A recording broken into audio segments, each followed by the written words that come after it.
Fellow historians, welcome back and welcome to part one of our series with Cage Rage promoter Andy Geer.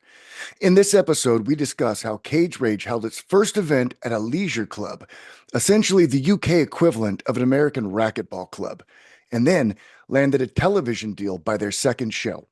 We talk about the rise of UK homegrown talent like Brad Pickett, Michael Bisping, and Leigh Murray.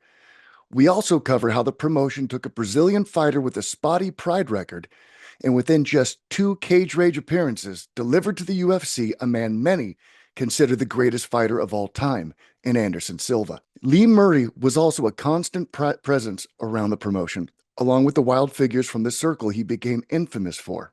In fact, Leigh had his final MMA fight in Cage Rage before stepping away from the sport to focus exclusively on high-profile bank heists. Andy gives us just the tip of the iceberg in this episode, covering Cage Rage 1 through 9 with more interviews to follow.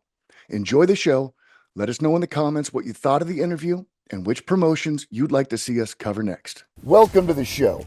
I am MMA insider and Herb Dean's dog sitter, Joey Venti, and you're listening to the MMA History Podcast, the only podcast dedicated 100% to the preservation of mixed martial arts history. Interviews and stories about the early days of MMA direct from the men who lived it. Hundreds of interviews, thousands of hours of research, all conducted by the most obsessed mind in the business, the MMA detective Mike Davis. Join us as we document the history of the sport we all love. Welcome back to the MMA History Podcast. I am Joey Venti. I'm with the MMA detective Mike Davis, and our episode today is the rise of Cage Rage. Our guest today was co-founder of Cage Rage and a big reason that MMA is thriving in the UK to this day. Welcome to the show, Andy Geer. Yeah, hi guys. Andy, are you aware of the footprint that you guys had made with Cage Rage? Do you ever kind of sit back and kind of look at MMA today, and are you surprised at where it's at as compared to where it was? Well, MMA in general has grown so much since we started. But, I've been out of the game for 20 years nearly. So to see where it is now is amazing. And that was our aspiration early on. We wanted to be the big boys. But, that wasn't to be, and I'm sure we'll come across them issues as we go. So Dave O'Donnell was your first business partner. Yep. How do you two meet? He started off as my employee in another company. I had a construction business and he was a construction manager. So he worked for me, and I got very interested in what he used to do in the evenings, which he was a martial arts coach. And he ran one of the first gyms in the UK. We didn't even call it mixed martial arts in the year 2000, but he used to mix it all together. And there was a lot of grappling. There was a lot of striking on the ground, as well as kickboxing. Was it elite? Elite? Yeah, elite fighting system it was called. So Dave was the founder of that and the head coach there, and I started training with him. So I started training in the late 90s, I think, with Dave, and we became great friends, and still are friends to this day. I don't see him so much anymore. I live quite away from him, but still great friends. I still work with his wife. Yeah. Okay. So you guys did 43 total events, and it seemed like out of the gate, you guys had like a pretty good idea of where you wanted to go. Maybe from Cage Rage 2 we did. Cage Rage 1 came up because Dave rather, was starting to put people into what we'll call now mixed martial arts fights. It was no holds barred then, correct? Okay. Or Valley Tudo, or whatever the phrase was at the time. So we started putting guys into fights on other events, and they were so poorly organised. It was so frustrating. One of them went on to 1 o'clock in the morning because they couldn't get the fights moving, and didn't have enough judges, didn't have enough staff. And literally driving back from one of these events, we said, my God, imagine what it'd be like if we could put an event on and run it properly and professionally. And so that's what we decided to do, just in the local leisure centre. It wasn't big. And we thought, if we make any money, we'll buy some mats for the gym. And that was the idea behind Cage Rage to start with. And then we come up with a name. I funded it, and it made a couple of £1,000, you know. So at the time we were $2 to the pound, so we made $3,000 or $4,000, and we did, and we bought some mats. But the business plan never really went any further than Cage Rage 1 until we. But then we'd finished the event and we was getting great feedback, and then we started getting a little bit of TV interest. Let me give you a little pushback here. Okay, so yeah. when you go to the Wikipedia page, it literally says you guys wanted to buy mats for a gym. Oh, does he say that? Yeah, it does say that. Yes. Yeah. But by your second event, like I've watched, I'm about halfway through all of your events right now, and at your second event, one of the in-ring announcements is, hey, we're going to be on like a TV program. Yeah. So from one event, which took place September 7th, 2002. Yeah. And your second event, which is February 22nd. Yeah. Now you got a little bit of a window right there. You've already got TV lined up. Yeah. So things happen quick. As much by luck than anything else. Okay. You know, so someone heard about us, and I don't know who, and it was Carlton TV, which is an independent television channel in the UK, commissioned a production company to make a program following fighters through their road to getting into the cage. Let me interject. So Joey, this is pre-Ultimate Fighter. Yeah. Right. Yeah. So like 5 years or a couple years. 2 years. So what they're doing now is exactly what the Ultimate Fighter is, a little bit different. Yeah. Well, we'll come on to the Ultimate Fighter. I'll tell you a story behind that as we move on. Yeah. But so they come to us with the idea. They wanted us to just give them 2 fighters opposing, you know, who are going to fight each other, and the TV show sort of followed their training routine to get up and fight. And so we moved the venue to the York Halls, which is a very famous London boxing venue. And we started getting more and more interest and press interest, because it was deemed a little bit underground at the time. You know, was it legal? Was it illegal? 2 guys fighting in a cage. There are no rules. Someone might die. You know, which couldn't be further from the truth. We adopted the Nevada State Athletic Commission rules from day one. Now, was there pushback like politically? Yes. Did you guys get any cease and desist orders? Did you lose venues? No. Didn't go that far. Okay. So it was just difficult with.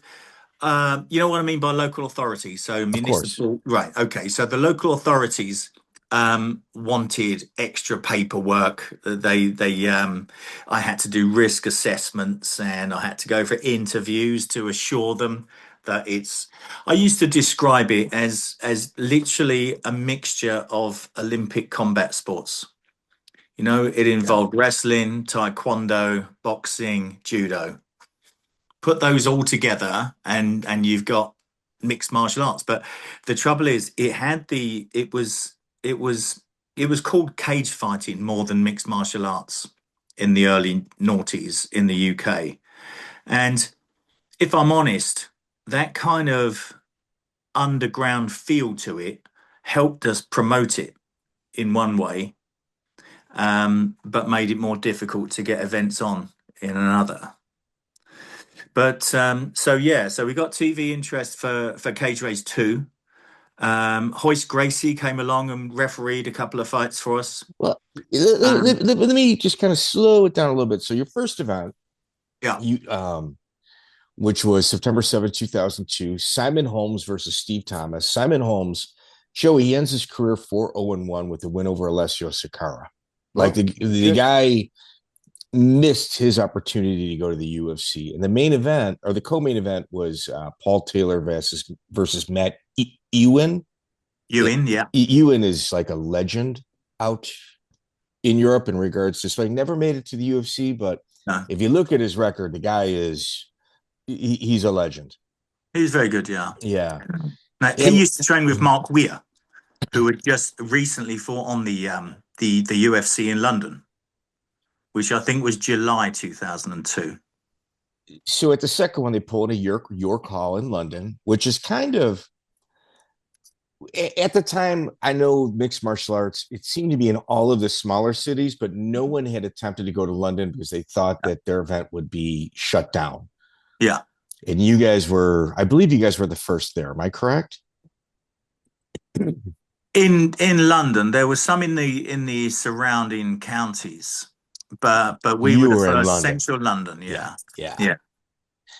And lots of theater to entertain the audience. Usually, women beating up men. Like kind of like plays and stuff. It was very innocent. It was very, very innocent. But I also thought that was kind of more to Nerf coat or pad, so everybody can kind of see. This isn't like a gang war taking place in a cage. Yeah. It was interesting, man. Yeah. Very interesting. Right from the, I would prefer to call Cage Rage 2 the beginning of our journey. Because, of course, as it says on Wikipedia, which I was unaware of, Cage Rage 1 was to raise some money to buy some mats for our gym. And it took place in a gym, correct? A leisure centre, but a gym, yes. Yeah. So a sports hall. So by the second one, you guys got TV. Yeah. You bring in Royce Gracie. I can't even imagine what that cost. Nothing. No, expenses. He was a friend. We knew him. So how does that? Is it like a friend of the gym or? Yeah. And Dave O'Donnell was very well known and very well respected in martial arts circles. So far more than I was. So it was. So David met him on a few occasions, and he'd come over to London, I believe, to open the first Gracie BJJ gym, and award the first black belt in the UK, in BJJ around about that time. So he came to our gym. We all managed to have or not all of us, but we managed to have a little roll with him, which was embarrassing. Fast, because then we realized how poor we were at BJJ, because the guy didn't break a sweat. He didn't get out of breath, but it was like wizardry, rolling with Royce, and he's a true master. And so he agreed to come along. At Cage Rage 1, Frank Shamrock came along. Ian Freeman, we knew Ian Freeman, and so on and so on. So at number 2, Royce came, refereed a couple. The televised fight, I think he refereed, and his cousin Hobin was there as well, and they sat in and judged a couple for us. But we carried on. Not a friendship with Royce, but I remember after Elite XC bought us, we went to see Royce fight in LA at an Elite XC event. Right. And sat and talked to him afterwards and at the press conference. It was great fun. So, Joey, the one unique thing is, they go from a gym, obviously. Right. Their second one is at York Hall, and they're bringing in international talent. You got Ronaldo Campos versus Andy Walker, which, for event number 2, it's an expensive plane ticket from Brazil. And it seemed that you guys would do that with multiple fighters every single event. Yeah. It was not every show from number 2 onwards. Not every show made money, but clearly. Yeah. But we had a plan, and I think every startup business, you don't expect to make money straight away. Some of them did. Some of them, paid their own way, but there weren't massive losses. It wasn't hundreds of thousands we were going into the red. But I'm sure we'll get to this. But as we get up to events 6, 7, 8, 9, then we bring bro. Yes. Yeah. No. Big names. Okay, so here we go. So I'm trying to start slow because out the gate. And within 10 events, you guys have separated yourself, not just from the rest of Europe, but you've made yourself an international player. Yeah. Like, in like, oftentimes the people like that you saw previous or your competitors, they're just trying to get as much money in the bank, spend as little out, to where you guys were like, no, no, no, no. If we're going to do this, we're not going to take it slow. We're going to take it fast. We're actually going to take it fast, but we're going to have to spend money to get where we want. Yeah. And it's wild. It's a wild ride here. So Andy Cooper is your first champion. He beats Shane Toval at 170 pounds. You guys are in network communication with Cage Combat. You had talked about that earlier. Paul Taylor fights Jess Liadon, both future UFC veterans. Paul Taylor's decorated with regional belts all over the place. He's training with Rob Evans. Like, it's, you guys right away are putting together something special. That was the plan. That was the plan. Yeah. I mean, we wanted to grow an internationally recognized brand. As the business plan went on, it was always going to reach a fork in the road. We were either going to sell for a profit, or we were going to be on pay-per-view TV. That was the plan for us, you know. But and as it happens, we sold. Pay-per-view TV isn't as easy to get in the UK as we first thought, and it's a very expensive route to self-fund. So yeah, but as events moved on, we decided to take the sale, and I'm sure we'll come to the reasons. Yeah. So the main event is Gerald Strebendt versus Gene Silva. Yeah, that's an incredible main event for your second one. Yeah, was that number 2? I got no reminders. And yeah, that is number 2. Gene Silva, from what I understand, like I did a little bit of a dive. Do you know what he's doing right now? He's traveling in Europe preaching the word of God. Also, I think he used a lot of the money he made to open up an orphanage. Did he? I didn't know. Yeah. He called me last time. He called me maybe a couple of years ago now.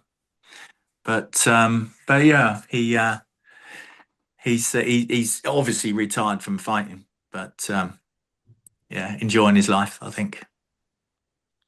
So June 8th, 2003, it's on a Sunday. Cage Rage 3 takes place.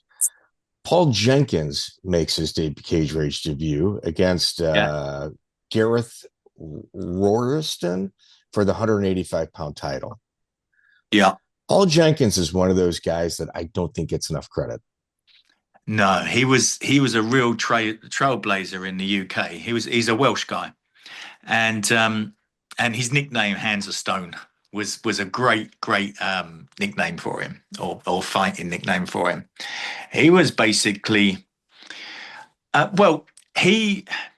you see, we were trying to encourage people to build a personality, you know, because it was what I was trying to get people to understand is fighting is show business. And people are going to at some point, they're going to want to either buy a ticket or buy a pay-per-view. And that's where the money is going to come. And that's where they're going to earn from in the end. So really try to encourage them to everybody to create their own persona so they could be identified. Much like Brad Pickett, you know, he was one of our boys. Yeah. So so with Paul Jenkins, he come across or wanted to get out there that he was he was a doorman, and none of that training nonsense, and just got in there with his hands and threw down. But it wasn't actually true. It wasn't actually, much like Tank Abbott, you know, we got to know Tank years later. Much like Tank Abbott, Paul Jenkins was quite a skilled martial artist. You know, so yeah. But that was like, you could throw him in there with anybody at this stage in his career, and he's not going to get hurt. It could be a super heavyweight. Yeah, He might not win, but you can, as a promoter, be okay that he's not going to get too hurt because he yeah, knows how to handle himself. I think he was at this point. He and Leigh Remedios were probably the two most advanced in the country. Ian Freeman as well, obviously. But yeah, out of the smaller guys, at this point in 2003, Paul Jenkins and Leigh Remedios were at the top of the game.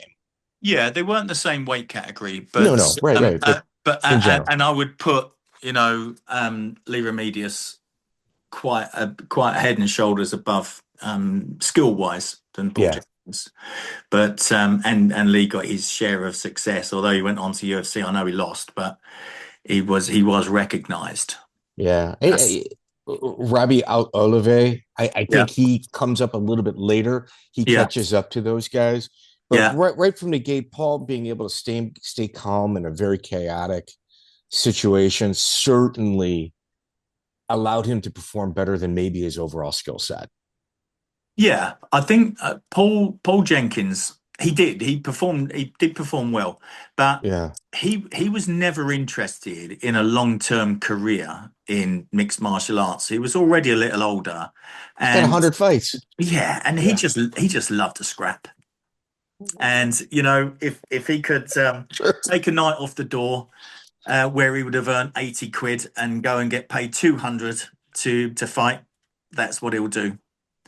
And so he wasn't expensive, and he was always great entertainment. Yeah. There was Uh, it, again, I know we're not going to go this far, but at one of our later events, there we are in Wembley Arena on live Sky, and he does his walkout, and he took his dressing gown off, and he had a Borat mankini on. And I was just, oh my God, what's going on? But the place went wild. The place yeah. absolutely went wild. They was calling Borat, Borat, Borat when he was fighting. So, So he's your 185-pound title. yeah, Ronaldo Campos beats Andy Cooper for the one set. So you got a title change already. And it's a guy from Brazil. So now you've got an international champion. yeah, Your co-main event, Gene Silva beats Danny Baton by decision. Danny Batten, I should say. Danny Batten is very, Danny very, Batten, yeah, very durable. yeah, Very yeah, durable. yeah, So you got two Brazilians, and then you get Leigh Remedios versus Paul McVeigh. yeah. I mean, it's a solid event. Looking back for guys who have got a lot of knowledge about the industry, looking back, yeah, I mean, fantastic, really, really good, solid card. At the time, trying to sell to people outside of the gyms was really difficult. If you weren't involved in mixed martial arts or martial arts in any way, you never heard of these guys, and it was incredibly difficult to fill venues, so which is why it didn't always make money, but we knew that we had to build the brand. It's so good. So Yeah, good. And you guys were doing like pre-fight like yeah, yeah, interviews. yeah, And like you could tell, like everybody was a novice at it, including the people setting them up. Like this yep, is everybody's kind of first time, yep, and it's like, all right, here you go, talk to your opponent, and it's just like, dude, they're so funny to watch. Like they yeah, really yeah, are. You see the yeah, innocence. Uh, Leigh, I'm gonna take your girlfriend and beat you up. You know yeah. what I mean? Like, it's just, They were, I mean, it was, yeah, we wanted a bit of yeah, humor injected in. We wanted some entertainment yeah. value, so, and that was part of the plan right from the beginning. But we were on a very limited budget. We hired a small production company that had a mobile edit suite, so it could be quickly edited together before because they were doing those interviews at 6 o'clock. The doors opened at 7, and or at the weigh-in the day before, and so they'd very quickly get edited together. And I suppose, if you can call it that, Dave and I were the producers. and with zero experience Oh, in no, TV work. Clearly. It's fantastic. It's fantastic. It really is. I highly suggest, like, I've really enjoyed watching them from the beginning. It's very good. They're fun watches. Yeah. And like your editing too. It's like some of your beginning videos are 3.5 hours long, where you can just kind of there's so many things that you can cut along the way to make it, hour 45, 2 hours. But that little filler is fantastic. Oftentimes it's interviews with fighters, people in the audience, and it's good, man. Yeah. It accurately captures the moments. So Cage Rage 4 is October 12th, 2003. So you guys, you're having a little time and space in between events, but like how you're planning, you're putting a lot of love into it. It's at Caesar's nightclub. Yeah. Your cameramen are constantly zooming in on the parts of the ring card girls that Joey, it's just we appreciated that. Dude, it's the whole screen is a ring card girl's ass. Nothing wrong with that. The DVD had the DVD had a 15-minute intro with dancing women beating up men in the cage. It's like you can tell you guys were just beginning. Yeah. Leon Dickens fights Mark Smith. Mark Smith, he's 16 years old. Yeah. And is not allowed to fight pro, even though Leon Dickens has a pro record. We kind of made it up as we went along. There's no laws. Joey, it was his 16-year-old birthday. Oh my God. Like he was 15. I mean, that's really what you're looking at. A 15-year-old fighting a grown man. Yeah. I still know. He trained in Dave's gym. So we knew that we knew what his capabilities were. By the time we were getting to Cage Rage 4, when there were guys, English guys in particular, who wanted to fight, they used to have to come to our gym and roll with either me or Dave, so we could sort of judge their assess their abilities, because we didn't want anyone. Mismatches are no fun for anybody, right? Particularly the loser. But then you can't sell them either, and there was a business plan behind it. You can't put it on TV if someone is absolutely annihilated. Nobody, when the fight doesn't last as long as the ring walk, you've wasted your time, right? For everybody. It doesn't fill the card space either. Yeah. Exactly. Yeah. So, but Mark Smith was capable, 15, 16 years old or not. He won. Yeah. He was capable. He was a great submission artist. So, this is the best birthday gift I've ever got. Thank you, everybody. Wait, what? He's a 15-year-old and did well. Yeah. And you put him in against like a lopsided pro, like it was like 1-3. You did the right thing. You did the right thing. Yeah. You bring in Henrique Santana from Brazil. Are you guys just dealing with people that already have visas, or are you guys also going through the visa process with these fighters? No. So Henrique Santana was already actually based in the UK. Okay. So we didn't have to worry about a visa issue there. But I'll let you into a little secret. As things grew as well, we never, our fighters never had work visas or earnings visas. If they got stopped at customs, they were always told they were entering a martial arts competition and there's no prize money. Yeah. So therefore you don't need a visa. Because some of the guys that you're, flying back and forth, they wouldn't get a visa. I know it's just that's what everybody was doing. TKO in Canada was doing the exact same thing, and it's if you don't want to hear the word no, you don't give the government the opportunity to say absolutely. It. Absolutely. Yeah. Your announcer, Brett Hollywood Freeman. Yeah, no, that was after Cage Rage. That was after we sold. Dave carried on doing some shows on his own. Okay, so who was your ring announcer? I've never caught his name. Mark Aplin. Mark Aplin. Yeah. How does he come into play? Because he was at our gym. Uh, We just knew him, and it was almost like, who can we get? Yeah, I think we hired someone for the first couple of events, or I don't know how many events, and so it saved us a few £100, and he done it, and he was okay. When I say he was okay, it was we were criticised because he carried on doing it right the way through the big cage races and live on TV and international TV as well. And quite often we were criticised. But all I would say is, but you remember him, right?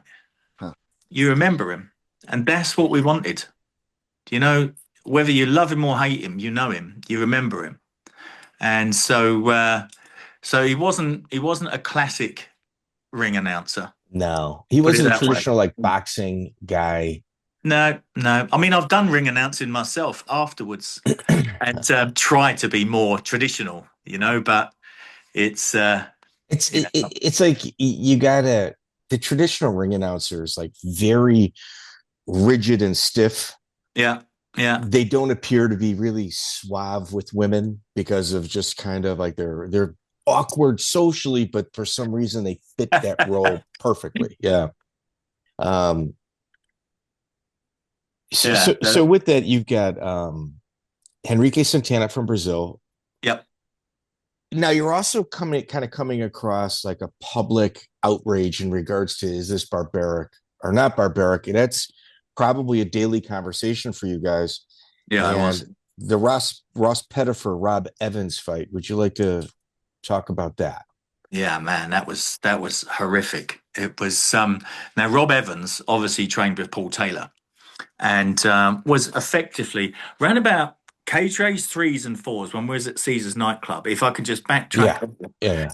It was still almost like early UFCs. There was style versus style. There was a judo guy fighting a boxer, and they'd had no cross training. And so with the Rob Evans and Ross Pettifer, Ross Pettifer was more a submission guy. There wasn't a lot of BJJ in the UK at that time. Certainly no high level. Rob Evans was a Thai boxer through and through. He'd lived in Thailand. He'd fought for a few years out there, had a great record, was an instructor himself. And Ross Pettifer was, more a submission guy. He was a young guy, but and worked in security. So Dave was pretty much the matchmaker on cage race. Not even pretty much. Dave matched every fight, and we couldn't both get involved in the same decision-making process, But so Dave matched it, and it looked great on paper, and so they did. I don't know whether you saw the pre-fight interview or trash talk, which was also quite funny. Bring your crayons. Yes, yeah. And so they go into the cage. Referee, you ready to fight? You ready to fight? Off they went, and the first kick thrown was going to be a leg kick, and a brutally hard leg kick. And Ross Pettifer checked it, and Rob Evans just snapped his leg in half. And the sound was unbelievable. It sounded like a bit of 2x4 just being snapped. Joey, there's people in the audience that look like they're ready to throw up. Oh yeah. You got. I didn't want to watch what was happening in the cage, so I panned my eyes to the audience, and there's people like heaving. Yeah, it was horrific. I mean, I was standing not more than 3 or 4 feet away, and it was horrific. And we'd never heard of this injury before. Obviously, as we move on, we heard what happened to Anderson Silva and Strebendt, and more involved with Thai boxing. It's not common, but it's not unheard of. But of course, I was the guy trying to explain to the local authorities how this sport is safer than boxing. There are very few injuries. There's etc. They're going through my normal and then bang, that happens. Oh my God. But thankfully we had the medical assistants ringside. Okay. We have a uh, Yeah, yeah. we have a full You guys qualified were on doctor. it. Okay, Yeah. so see, Joey, at this time, everything's unregulated, and even here in the United States, it's not regulated. This is when you get to see what's in somebody's house. When an injury like this takes Yeah. place, you get to see if they've got insurance, if they're qualified to kind of help pay for some of the issues involved with the injuries. And oftentimes, this is what everybody points to years later is how a situation like this is handled and whether you're capable of taking care of it. Right. Did you cut costs? Did you cut costs on the ambulance team and just cross your fingers? Because promoters are risk takers. Yeah. No, not at all. We had a fully qualified doctor with emergency room training ringside for every single event, right the way through to the larger ones. At the larger ones, we used to have 2 ambulance crews, full paramedic crews. At that one, we had 1. And this is the reason why we started having 2 ambulance crews, because the doctor got in the ring and did what he could to ease the pain and straighten the leg. But then he had to be taken to hospital, and we couldn't continue until our ambulance come back. Yeah. So there was a huge break, and so it was a little between. Funny enough, I spoke to Rob Evans just 3 months ago, online. I say spoke. Right. Of course. He was sending me messages. He's still training, and So although it was effectively unregulated, we were self-regulating, but we were we made sure that we were covered. We did kind of use the UFC rules. I'll come to a few rule changes later as the shows progress. But no, we always made sure we had whatever medical assistance was reasonably practical at ringside. So he was okay. His leg was reset, and he wanted to fight again, but we weren't too confident with that. Yeah. So Joey, do you remember? Everybody talks about like Matt Lindland's fake tap against Murilo Bustamante. Yeah. So Paul Sutherland at this time is considered the #1 fighter in the United Kingdom, and he fights Dave Elliot, where he clearly also fake tapped. Really? Yes. Taps out, jumps up and says I didn't tap. Yeah. One of those. So there was a little bit of a controversy there as well. Lee Murray was handing out awards that night. Okay. This is at KJ's 4, yeah? Yes. Okay. Yeah. So Lee Murray was a big deal even at this early stage in the game. He was well known for sure, and he was part of a very well known gym. But yeah, so he was a respected fighter. And the Paul Sutherland fake tap, was there a little controversy in regards to that, at least regionally? No, you don't remember that. Okay. Not too much came of it. I don't fully recall. As you mentioned it, it has happened a couple of times, but listen, the ref's decision is final. Yeah. And they're all told that in the rules talk. I think that's what kind of separated yourself from a lot of other events, because you can watch the early events, even like, early WEC events where, the refs word really isn't that final. We're going to kind of start them again, put them in a different position, or stand them up because the promoter's outside the cage pointing. You guys never did any of that. You let it play out. We never tried to influence the ref. It was pretty much the same ref until we were getting bigger and busier. And then, of course, Leon Roberts came along and I can't remember the names of the others. But Grant Waterman was our go-to ref. He's fantastic. And he had the most experience. He was reffing almost every week at some point. And but no, we never tried to influence.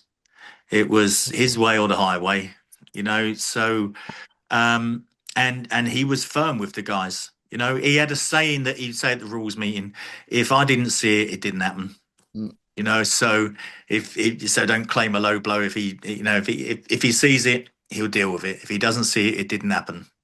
Grow a pair, move on. And it's pretty good. Yeah. And as we got to the again moving forward to the bigger shows, you know, particularly we were on TV. It was, I would also give a talk at the Rules Talk to say, you know, let's not embarrass ourselves as the English show here. There's a process in place. If you don't agree with the decision, the judge's decision, none of this fake tap. You accept it on camera, and there's a process to go through afterwards where we'll review. But it never happened. Yeah. There was never. Act like a professional, you'll be treated like one. You act Absolutely. like a kid, you're going to be treated like a child. Yeah. So Jeremy Bailey, he's got an opponent, Jez Merchment. He pulls off the card. He fights a guy that he was outweighed by 30 pounds. And afterward, cuts a promo and breaks bad on everybody, especially Leigh Remedios. Like, he didn't like Leigh Remedios. I'm shocked. I would be shocked if they did not fight backstage after what he said in the ring. I don't recall exactly what was said. It's been a while since I've watched these tapes, but Jeremy Bailey was a great ticket seller for us. You know, he was. I'm not sure if you're aware of some of the British boxing champs from the 80s and 90s. There was a guy called Chris Eubanks.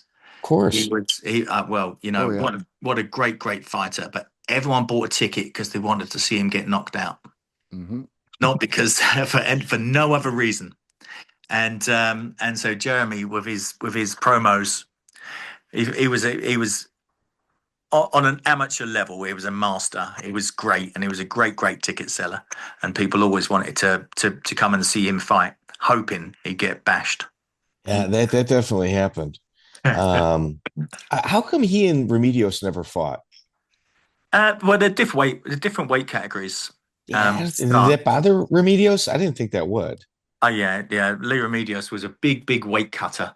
He used to get down to, we do it in kilos here, so 65 kilos. So what's the lightest? He's like 135, 145. Yeah. So he'd be way down. 135. Yeah. Yeah, and Jeremy Bailey was a middleweight, so he'd be 77 kilos. So which is the 170 pounds ish. Yeah. So he was quite a lot bigger. Although, you know, I would personally say if those two ever fought, it would have been a great mix, because Jeremy Bailey is a very accomplished kickboxer and boxer.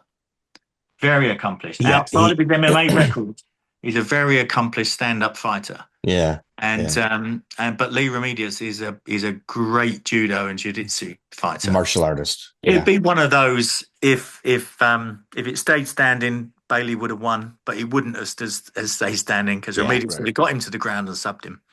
Yeah, that would be the most likely outcome. Jean Francis Lenogue, another foreigner, beats Marc Weir. Marc Weir just had terrible luck at certain points in his career. We're talking Cage Rage 4? Yeah, dude, right off Marc Weir's listed as the winner on SureDog. Submission, rear naked choke, first round, 4 minutes in. Oh, thank you, Joey. Yep. That's why you're here. Yeah. Glad I could contribute. Marc Weir is right off the UFC. We get to a couple of his he drops a couple later on, but yeah, he does a little later on. He fought for us quite regularly, and he was from the same camp as that Matt Ewing, who you mentioned earlier. Yeah, they used to train together. They were good friends. Valentine's Bras, Cage Rage 5, February 15th. Generally speaking, here in the United States, that is the absolute worst weekend to do an MMA event. Which weekend is that again? Valentine's Day. Ah, right, yeah. It doesn't make any difference to us. Valentine's Day Massacre, I'm sure we would have called it. But... Yeah. Yep. Yeah, Malcolm Martin. You got Malcolm Martin, Rob Nutley as announcers. You got an influx of French fighters with Benoit Dariot, Professor X, Sammy Shivo. Like, you guys are you guys are doing things internationally now, and like Brazil and France Yeah, are really yeah, represented. And Joey, at this time, when we talked to Professor X, this is when mixed martial arts was banned in his country. Right. that's right. Yeah. Yeah. So, because it was banned there, I mean, they all, they were applying to us to come to the UK to fight, and they were great fighters. We had a few French guys over. Jez Loudon, who you mentioned earlier, was based in London, Okay. although he is French. But those other guys, it's not too expensive to get someone from France to the UK. You can drive through the Yeah. tunnel. So that, although technically an international bout, wasn't particularly expensive. We have to put them in hotels, of course, and put them up and feed them. And so, but in the grand scheme of things, it wasn't too expensive to get fighters from certain parts of Europe. Better So than Brazil. yeah, oh, much cheaper than Brazil. Yeah, Much cheaper than there's Brazil. no tunnel there. Yeah. No. So the first cage rage women's fight takes place on this between Carla O'Sullivan and Ruth Derbyshire, and it's the second ever women's fight in UK history. Yeah. You guys Yeah. never really continued to visit that. No, it's we did do another women's fight Much later. at Wembley Arena, yeah, but I guess I don't know why we're going back now. Cage Rage 5. So what year are we in? 2004.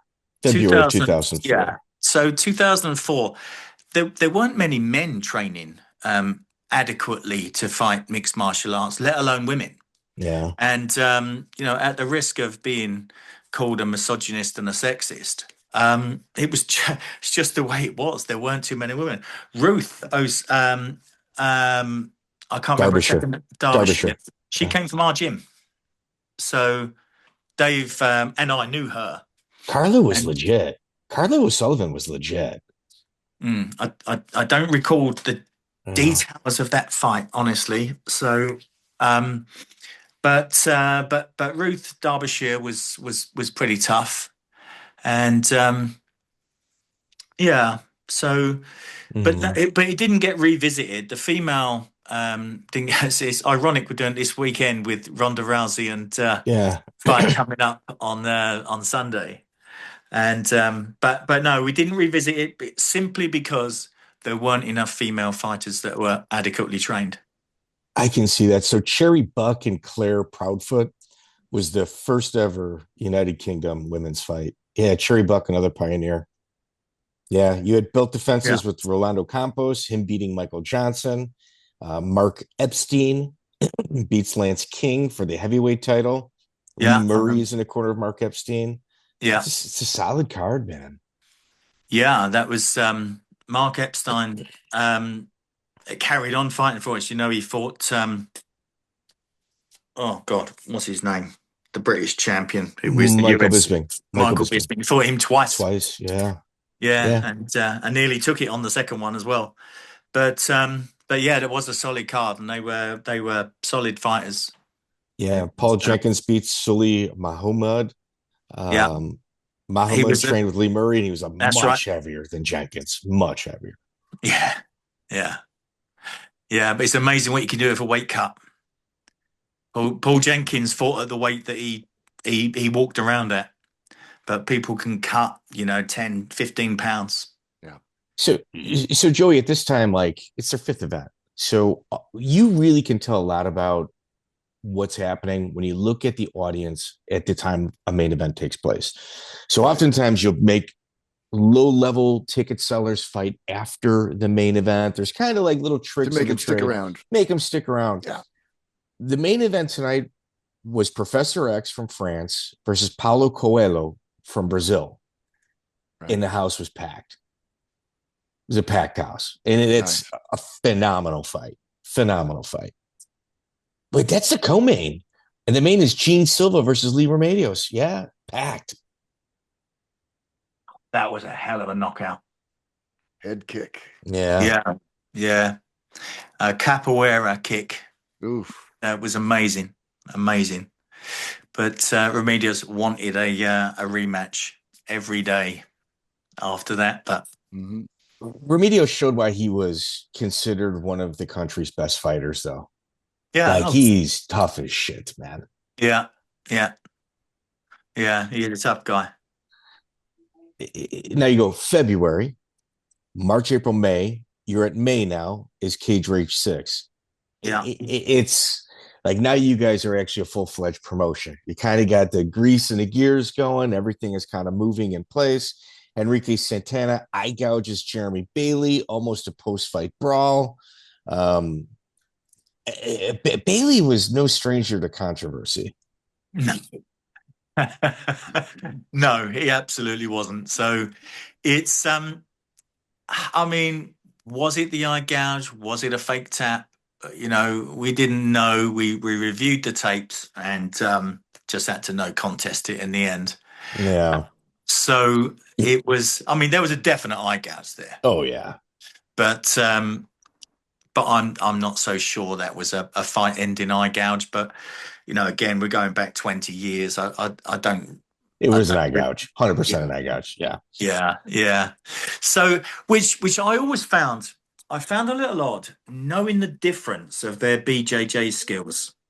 They were on the floor. Enrique Santana, well, he's a professor BJJ now, and Jeremy Bailey not having too many ground skills. He was a stand-up fighter. So, Cage Rage 6, we're still pitching style against style. Everyone's doing a little extra training now. So all the boxers are trying to have a little bit of judo or a bit of grappling. But again, there's possibly only one BJJ black belt in the whole of the UK at this stage. So, Wow. yeah. Mario Neto had not moved there yet. No. So, so maybe that, I'm sure there was just Marc Waller, who was, he'd been on a few of our early cards. He and Royce Gracie awarded him the first BJJ black belt in the UK. I mean, I'm sure you get this in the US as well. How many? You call it Kmart karate over there, I think, where there's 100 gyms full of 100 black belts but all they've done is turn up and pay their fee for a set amount of times, and they get a black belt whether they can fight or not. So, but Brazilian Jiu-Jitsu over here for sure is if you got a genuine BJJ black belt, you're a genuine master. And there's no 12-year-old black belts in Brazilian Jiu-Jitsu. No. As opposed to Hapkido. Yeah. Exactly that. Exactly. Yeah, no, not at all. Yeah, no, not at all. Some of the guys that you guys were doing business with, Doug Foreman, I think he lives in Portsmouth now. Doug, what was his second name? It wasn't Foreman. Dougie Truman. Truman? Okay. Yeah, possibly. Now he owned a brand called Cage Warriors at the time, or there was Andy Foreman, who lived in Portsmouth, but who was a fighter. Okay. Well, I got Andy Jardine from Millennium Brawl. He was also at your beginning shows. Possibly, yeah. He would have considered himself a rival, but honestly, there was no rivalry. No. There's plenty of room for other shows, but I think he wanted what we had, and turned a little bitter. But it was. I think because there were other shows happening from the early noughties through to 2002, 3, 4, but as you mentioned earlier, the promoters would just want to squeeze every penny out of each event and pocket the cash and make a profit. I deferred the profit for so many shows. It was we would set out knowing or accepting the fact I was going to make a financial loss. if we didn't, it was a miracle. If we made a profit, it stayed in and went into the next show. But these early days, up to 4, 5, 6, they weren't making any money. But we wasn't doing it for money. Let's not forget we were doing this part-time. Okay, so the names I'm throwing at you are coming out of the announcers' mouths at the early events. Right. So these aren't coming from other people. It's just what I heard the ring announcer say. So Lee Johnson is another name. Yeah. Yeah. Lee Johnson is a trainer and runs a gym. I don't think he fought for us, but he did run his own show as well. But I've trained with Lee Johnson, following during when I was running Cage Rage at Wembley Arena stage, I used to train in his gym as he was nearer to me, and David closed his gym at this time. So a great trainer, and he ran his own shows. I forget what they were called, but again, he would have put a show on every 4 months to make money, and there'd be 20 fights. 19 of them were beginners because they're the ones that sell the tickets at the local events, and one person, one fight that you might have heard of. But so that's why there was no real competition for us in the UK. I think where events like yours stand out and separate themselves from everybody else, where sometimes promoters look at it as, I need to make money. What can I do? And I've fallen into that category, promoting locally on more than one occasion.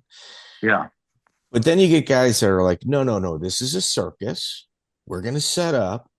And what's really going to bring people in are the elephants this time. And we're going to have to spend money on those elephants. And then after that, we're kind of breaking even. Let's get the giraffes now. And let's bring in the giraffes. And what happens is more and more people come in, and scaling a mixed martial arts event, it's not a normal thing to do. And most people don't know how to do it. No, well, it's making money on the night at this stage was never a goal. No. If we might have lost £10,000, we might have made £8,000. But it was, I knew I always used to do the figures, and we set out, we knew what our basic costs were of the venue, and because again, differently to the US, we have to pay for our venues here. Many venues in the US will give you the venue for free if they get the bar and so on and so on, but it doesn't happen here. You've got to pay for the venue, you've got to pay for security, you've got to pay for your medical cover, you've got to pay your insurances. And so, but I knew the basic cost of running an event in a venue. And then we tot up the fight card and the travel and the hotel and the accommodation and the food and the taxis. And then, so I'd be at my starting point of minus £50,000 or whatever that figure may be. And then we just try and make as much back as we can. And because we were just trying to grow that brand, there was a plan behind it all to get to where we got to, really. You say that, but to do that is much different, especially when you're the one taking the hit. Was there other silent partners at this time that would help you guys kind of bridge those gaps? Not at that time. We did bring in another. I funded it, and but I had other, successful businesses that I was running. So the amount of money I was risking wasn't life changing for me. Okay. So it was okay. I didn't want to lose a penny, don't get me wrong, but I knew that without the investment, we'd never built the brand. And but you separated yourself. Like you literally, and the other promoters are scratching their heads going, how are they doing it? How are they doing it? And they're coming up with any excuse that they can think of how you're able to do it. But at the end of the day, that money that's leaving is real. Yeah. Yeah. But you had a much bigger understanding of what a finish line looked like. Indeed. Yeah. Yeah. And you're not from a boxing background. From an amateur, I've boxed and done Okay. martial arts all my life, but Promoting. no, no, I'd never promoted anything before. Like that skill set, generally speaking, comes from somebody that's from the boxing world that's crossing over. No, no, it's just I've run businesses all my life and so it just came from that background, really. That's interesting. Mark Epstein gives up his heavyweight belt, fights Glenn Appleby. He moves down to 205. Yeah. And one interesting thing that took place is Mark Goddard makes his Yes. Oh, Cage Rage debut. my God, What was he like? I mean, we didn't exactly hit it off, me and Mark, and we never fell out. But he was okay. He was all right. What can I say? He's got good skills. From as a fighter, he was respected. As a martial artist, he was respected. Whether or not he would have gone all the way, I personally doubt. Otherwise, he would have pursued it a little more. But I don't think he liked taking the shots. He's a submission guy Yeah. rather than a fighter, if you know what I mean. Yeah. No, he's he's a very, very good referee. Yeah, he refereed for us as well in Yeah. later years. One show he helped referee on, but Yeah. Fighting wasn't for him. Yeah. His fight with Andy Costello was interesting. Your main event, Gene Silva versus Gerald Strebendt. So now you've got a guy from Brazil versus a guy from the United States as your main event. For a title change takes place. yeah. So Gene Silva was the first of our guys that I sponsored because I knew, or at this time, so now we're around about cage rage 5, 6, or 7. I knew that we had to build the profile of our fighters to move on, televisionally wise, into other countries, and at least be on the radar of the UFC. So I sponsored a few fighters, and Gene Silva was the first one. So I had him based in London, but I paid him a salary outside of the promotion. So and he repaid us by teaching in our gym, and so but he had to go to another gym for his own training because the gym, which was Dave's gym. Our skill levels weren't high enough to really test him and bring his jiu-jitsu on, because although I think he was awarded his black belt around that time. I know I can't remember which fight it was now, because he was so proud. He fought in his gi and his black belt, and That's cool. yeah. So I sponsored Gene and paid him for a couple of years, I think, to so he could train and stay in the country and fight for us. Gerald Strebendt, that was he had issues, I think. I think that which event number are we talking about now? This is number 6. Yeah, this is the main event for 6. 6. Yeah, he came back to us later. I think he fought Sean Shirk, Gerald Strebendt. Yes, I was at that. I was at that fight. It was in Minnesota. Yeah. No, he took such a beating off of Sean Shirk. It changed his outlook towards competing. I think he wanted to fight, but I suggested he concentrates more on his submission fighting than anything else. He wasn't keen on getting punched in the head again. Yeah, he's Eddie Bravo's first black belt. Yeah, and such a talented guy. Yeah, and a nice guy too. But yeah, so Joey, this is right around the Rafael Torre incident. Yeah. This is like literally like right over the target where Gerald is dealing with getting Rafael Torre tied in with the police department for a murder that he's currently serving jail for. and he's trying to make ends meet, and he's having trouble balancing like spinning all the plates. Yeah, that affected him. Yeah.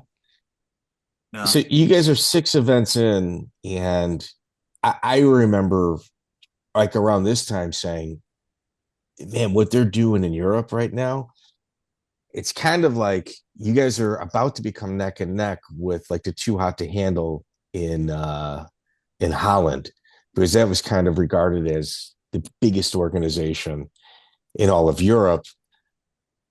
But you guys were at their heels, and eventually you guys passed them. Yeah, well, yeah, they sometimes got a bigger audience than us because just because of the Dutch. Go ahead, say it. Say it.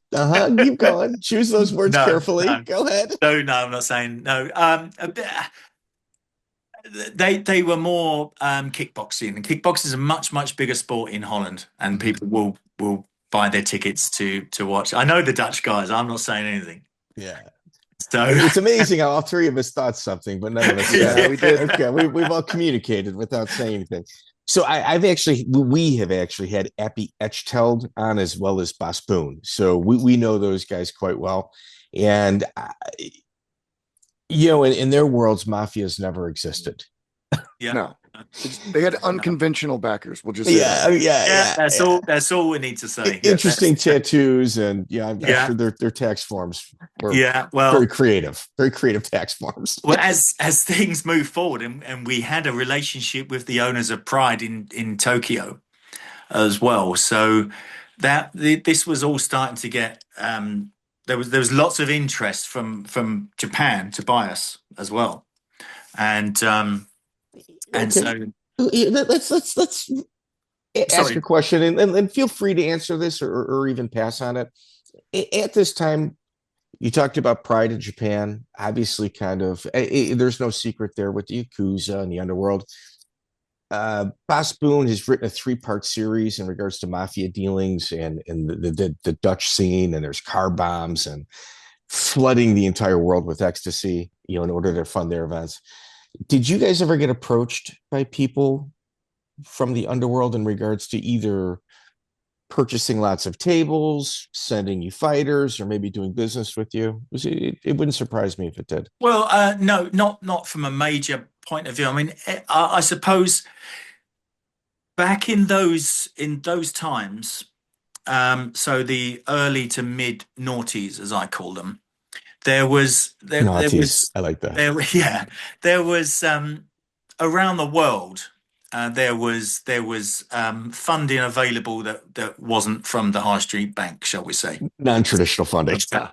Yeah. So there was good ways to launder cash, and many of these. It's very difficult for me to say how to word it, really.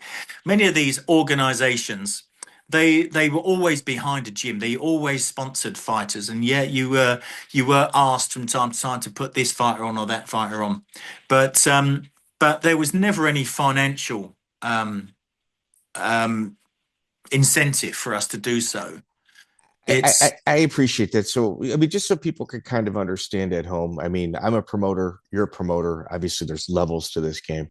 But oftentimes when you get approached, it's so they can show off their wares. So they can say, this is the horse I'm backing.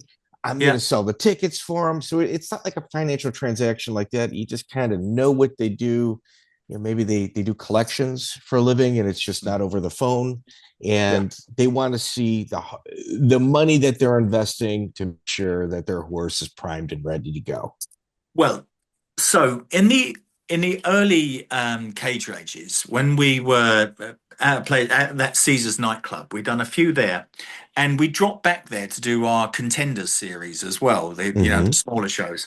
So that had the owner of that club had lots of connections with all of the old underworld in London. It's a casino. More the old-fashioned guys, the old associates of the Cray twins or the Richardsons, and they all used to come to our show, so we knew them all.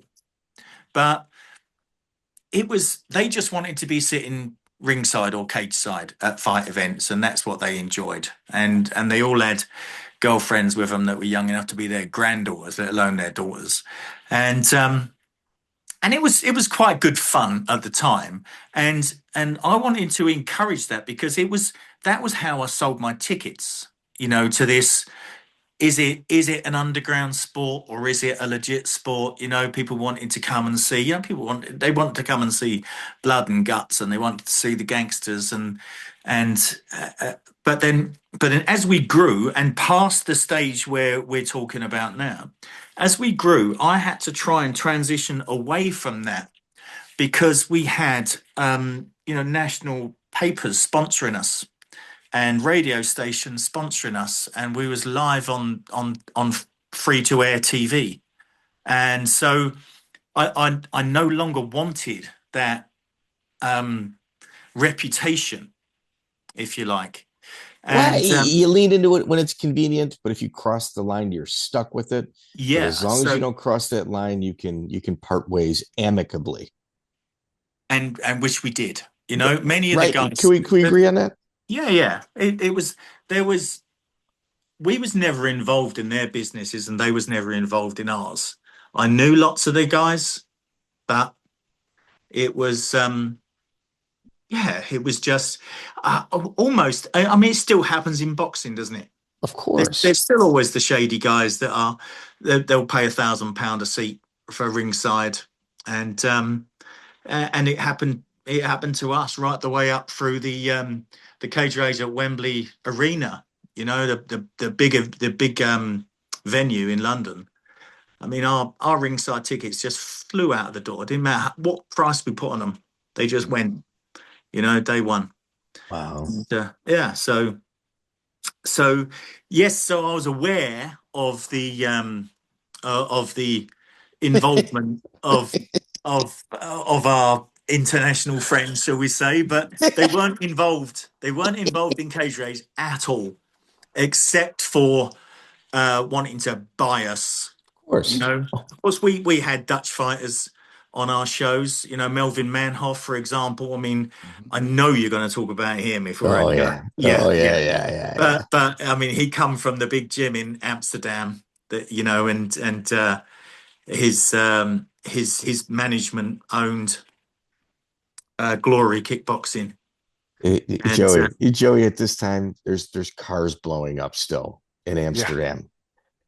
Yeah. Like it's a lawless time. Yeah.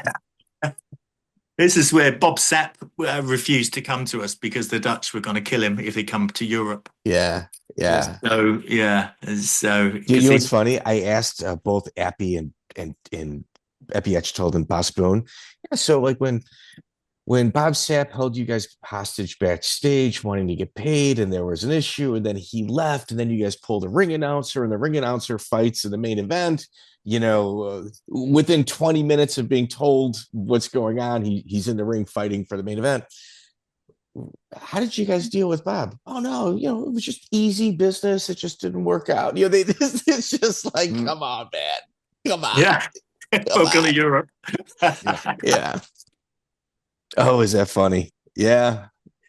So Cage Rage 7 opens up with Joey. This is like, sometimes you put the cart in front of the horse. Right. And this is one of those instances where you can tell Cage Rage is still figuring it out. So they open up their event with about a dozen United States mixed martial arts fighters cheering on the U.S. fighters fighting in Cage Rage. The issue is that Jorge Rivera was the only guy on the card. Only American. Gerald Strebendt was on a card, but like he fell off. It was I think that was the Sean Shirk thing. And it's like, you guys probably could have saved that for one event and it would have been perfect. But yeah, it's just, you guys were all new. Yeah. Cage Rage 7 was where, was that Lee Murray fought for us? So Lee Murray cut a Lee Murray gave Robbie Olivier his post-fight trophy. And then in his in-ring interview, he addresses issues with his visa and being involved in an old case. And once that old case clears up, he'll be back in the UFC. But in the meantime, you guys make the announcement that he's going to be fighting on your following event. Right. So Cage Rage 8 he fought for us. I can't remember which one it was now. Yeah. How was it dealing with Leigh? He was a friend. So I say friend. It's not like, I didn't socialize with him on a week by week basis, but we knew each other from around the shows. We knew each other from the gyms. What can I say? He was a nice guy. He was always very polite and very respectful to Dave and I. And were we surprised in what he was mixed up? I mean, I wasn't surprised in what he was mixed up with in general. Surprised that he was mixed up in the big robbery that he's still in prison for. But he should be out. He served his time. Yeah. He should be out. Yeah, but the British, I mean, it's still the British justice system that's put him away, even though he's in Morocco. And you can go back through history and see that they decide to make examples of some people. Mm-hmm. And Leigh, unfortunately, is one of them. Mm. It's, I think is it nearly 20 years he's done? There's people that have committed worse crimes. Oh, way worse. No one even got hurt. Yeah. There was no violence at all. Obviously, a few people were a bit shook up, but but it was no one. Their feelings got hurt. Yeah, exactly. Which is a major crime here now. So second only to doing a hurty tweet. Yeah. So yes. Oh, a tweet. Yeah. I mean, a tweet will get you much more time than this. Yes. Yeah. Yes. But no, Leigh was a decent guy. He was, despite how he made his living, he was a true athlete.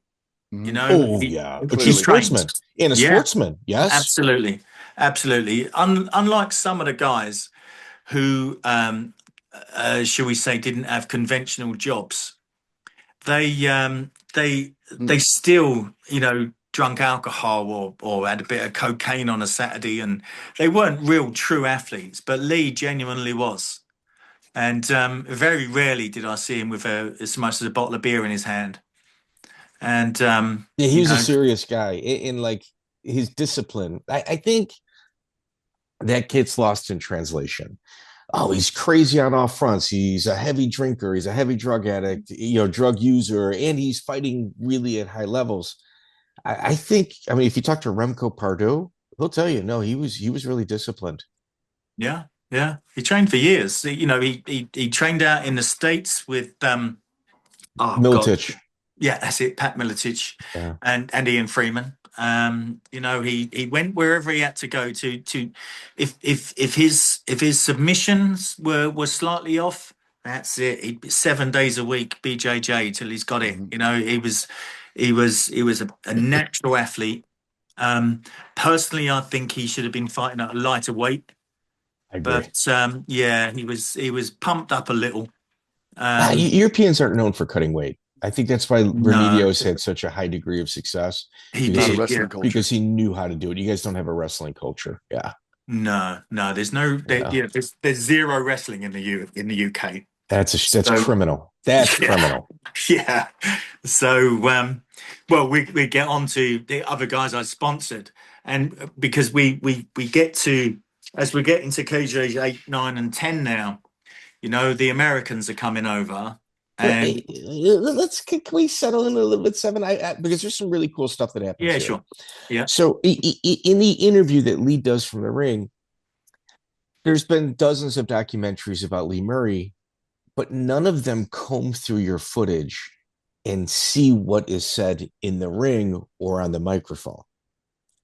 He says, okay, there was always a conspiracy theory that I had heard, and it wasn't really well known, that he went to a second country and then came to the United States to fight in the UFC. And he had visa issues then, but he skirted around it, kind of like what he did when he trained at Miletich. And I was just thinking, well, it's kind of far-fetched. I'm not sure about that. The UFC wouldn't allow it. But in this interview, he says he can't go to the United States because of an old case. Well, that old case existed when he fought in the UFC. Right. Did you ever hear anything about his travels or kind of how he No. finagled the system to get there? No, only the fact that he had a Moroccan passport. So his dad was Moroccan, so maybe he went via Morocco. But this is the first I've heard of that. Okay. So maybe it's the visa requirements are different from Morocco. I don't know. Well, I think you guys are heavy-handed with that, and you just refuse to allow people to travel if they've got something Right else. wing views. Yeah, well, you said it. Yeah, yeah. God forbid. God forbid you have a differing opinion, right? Yeah, that's right. That's right. So no, I didn't hear any of that at the time. So I mean, honestly, I was a little glad he couldn't get back to UFC and he was going to come fight for us. What kind of price tag was that?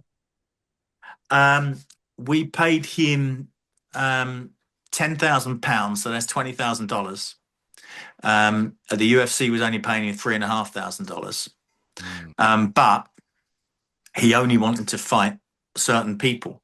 So it wasn't just his £10,000. It was Anderson Silva's purse, plus Anderson Silva's flights, plus Anderson Silva's corner, plus Anderson Silva's hotel.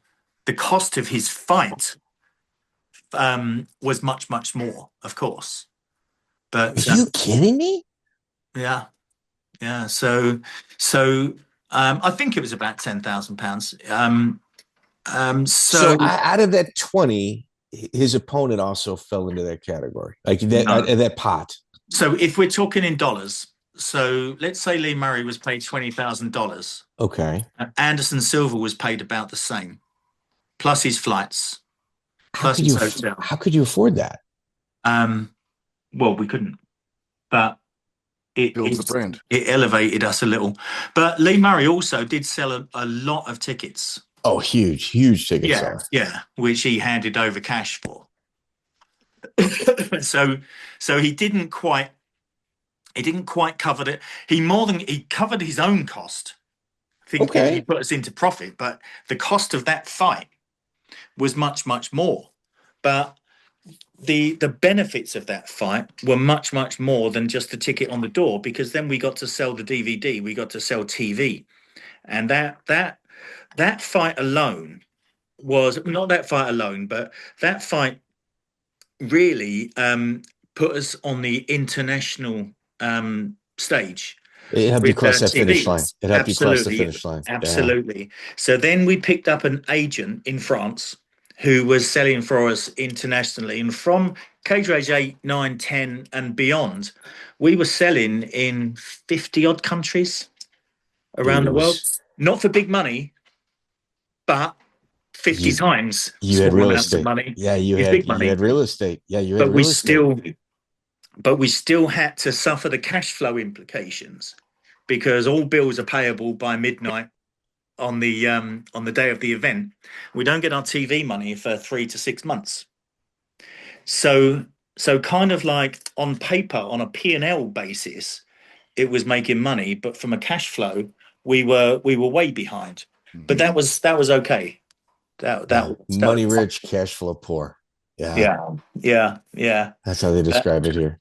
But at the time, we were still chasing this business plan, and you know what both of us would also think is, if the business plan failed, you know, our second motivation was the good of the sport and to promote the sport and to promote the fighters.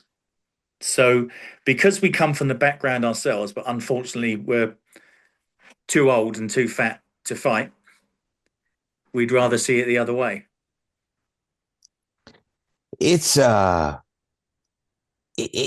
your journey and how you were able to scale it is very abnormal. It's very abnormal. And you've also got some politics taking place. Like, for instance, on this event, you guys had Damien Riccio fight Jean Francis Lenogue. Yeah. How were the Riccio brothers to deal with?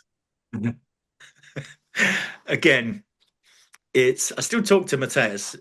We've lost Damien now. I don't know if you know or not. Of course. But That's why I'm asking. yeah, well, he they, shall we say, were um a lively family back in their town in France. Damien, Joey, lots of broken furniture in that house. yeah. I guarantee lots of broken furniture. Go ahead.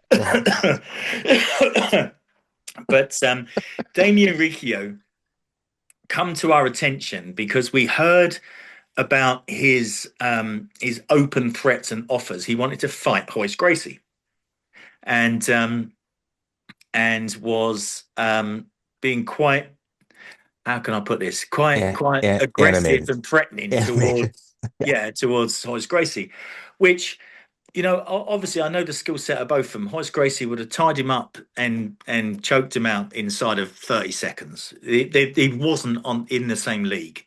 However, he was putting undue pressure on him until a guy in it was a French Algerian guy who used to run some clubs and security in London. Hoyce spoke to him, and he spoke to Damien, and Damien dropped it altogether. But then I know, but he come to fight for us, and he was a good, exciting fighter. We had to keep the international. He wasn't terribly expensive. His brother Mateus fought Manhoff. For us. Yeah. That didn't go well. But but he was a good, exciting fighter. They weren't too expensive. There's only from France, and it kept our European sales up, having just the French names on there. But to us, they were perfectly nice, respectful, behind closed doors, and when there's no cameras, they're nice guys. So Joey, Haben Gracie does a seminar in Spain. Damien signs up for it. This is what is online. Obviously, I'm not there. Damien says he goes there and he challenges him right away. The Gracie family says, no. Haben taught the entire seminar, and then you challenged him. And Damien beat Haben up, like at the seminar that he paid to be at. Yes. After that, he goes on and threatens Royce Gracie. He wants, he's all of a sudden the European Gracie killer. Yeah. Royce does not stand for this. Royce grabs some Brazilians from his contacts where they live. They show up and they go to and beat the shit out of the younger brother, Matias. Oh, wow. And then get on an airplane and fly back to Brazil. Wow. That doesn't squash the beef. That makes it worse. Yeah. The Gracie family is, I could do an entire podcast of like how gangster, they're the most gangster family in the world. Yeah. Oh, yes. Oh, yeah. My dog's name is Gracie. Mm-hmm. So it's like the Riccio brothers got on the radar and they kind of found out. Yeah. But very tough. And they found out. Yes. Yeah. But Damien obviously isn't long for this world after this. I respect him. I do. So Olivier fights, gets his victory trophy from Murray. Murray cuts his promo. Francis Emmanuel Fernandez beats Leigh Remedios. He's 5-0 at this time. Matt Ewan gets the biggest win of his career over Jess Loudon. Good fight. Oh my God, phenomenal fight. Matt Ewan and Alex Owen, in my opinion, are the best fighters from the UK that never fought in the UFC. Yeah, I'd go along with it. That's my personal opinion. Yeah. Alex Owen's legit. Yeah. Gene Silva and Oliver Ellis draw. I think Oliver Ellis maybe should have won that fight. And then Michael Bisping KOs Mark Epstein. Mm-hmm. Michael Bisping has entered the room. What was your thoughts of him at this point in his career? Couldn't stand him. Okay. Arrogant prick. Can I push back a little bit? Yeah. When you look at Michael Bisping in your event, it's almost as if he's not there. This is just something he has to do to be somewhere else. Yeah. Yeah. Like he gives like there's no real there's a pre-fight interview that's real short, but you just look at his eyes and his body language. It's just like, yeah. Let me just get through this. This is not where I'm supposed to be. In fact, like while researching for this interview, I talked to several regional guys, and they said, well, we never really accepted Michael Bisping as one of us. And I'd like to push back saying, I don't think Michael Bisping ever considered himself one of you guys either. I think that was probably a mutual agreement. Yeah. Yeah. You see, when Mike Bisping comes to us, I can't remember how it came about. Because, as I said, Dave used to do the matching. It's but as I looked into it, he came to us, and I'm guessing now about 9-0, maybe 10-0. But I looked through who he'd fought, and they were nobodies. He was padding his record, and Mark Epstein is tough. Mark Epstein is an enforcer and a bouncer in London. Oh yeah, and you don't want to get on the wrong side of Mark Epstein, and but he's not a great skilled fighter. You wouldn't want to fight him in a nightclub foyer, but in a cage with rules, when the other guys trained as hard. You got a shot. Yes, I've trained a couple of times with Mark.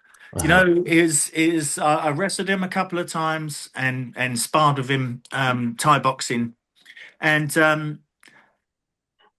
I mean, I did actually say I'd fight him once, but that was after the cage rage days. But you see, his Mark Epstein's skill set wasn't world class. He was a tough man, and could hit hard.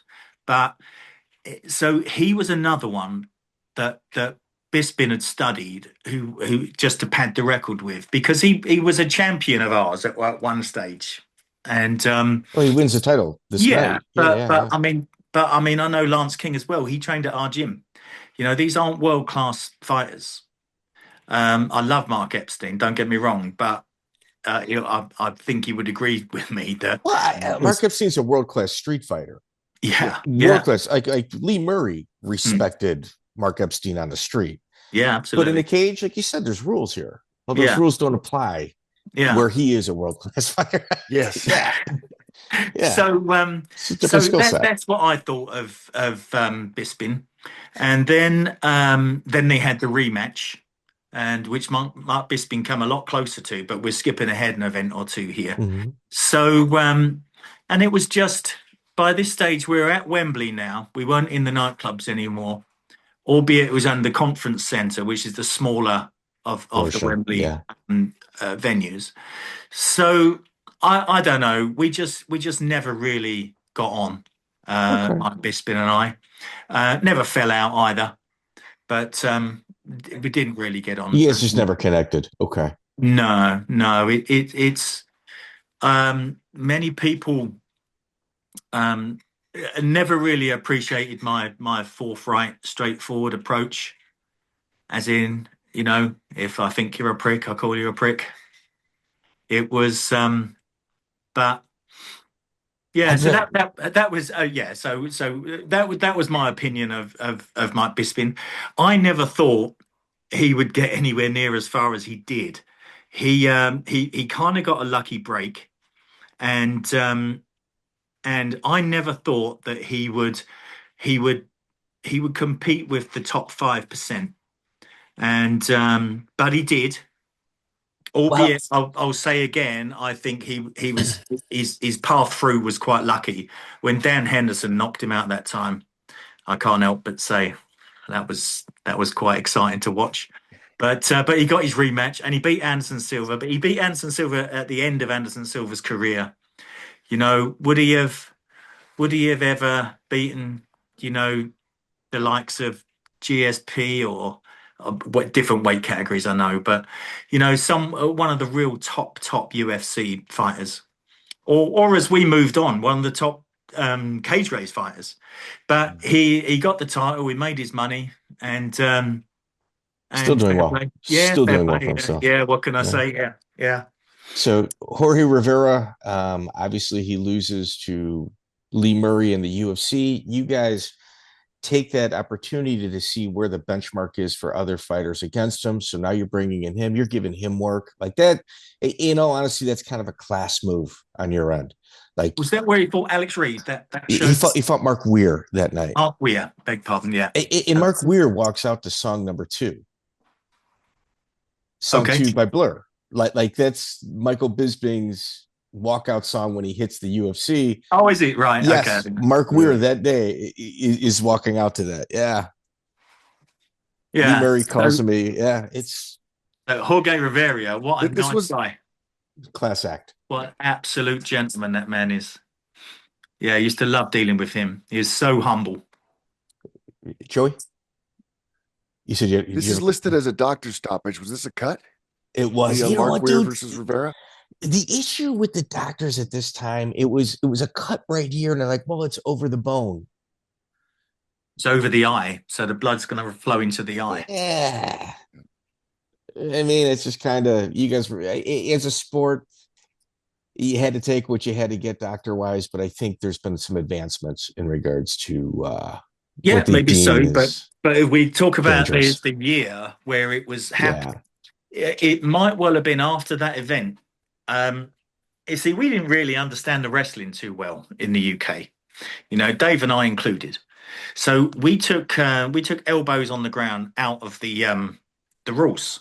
That's too bad. Events, because what was happening is what you saw happen to then was, as we were getting, we had plans to get more and more Americans over, but with the American wrestling skills, they would just get top control and slowly chip away with the elbow above the eyes, going for the cut.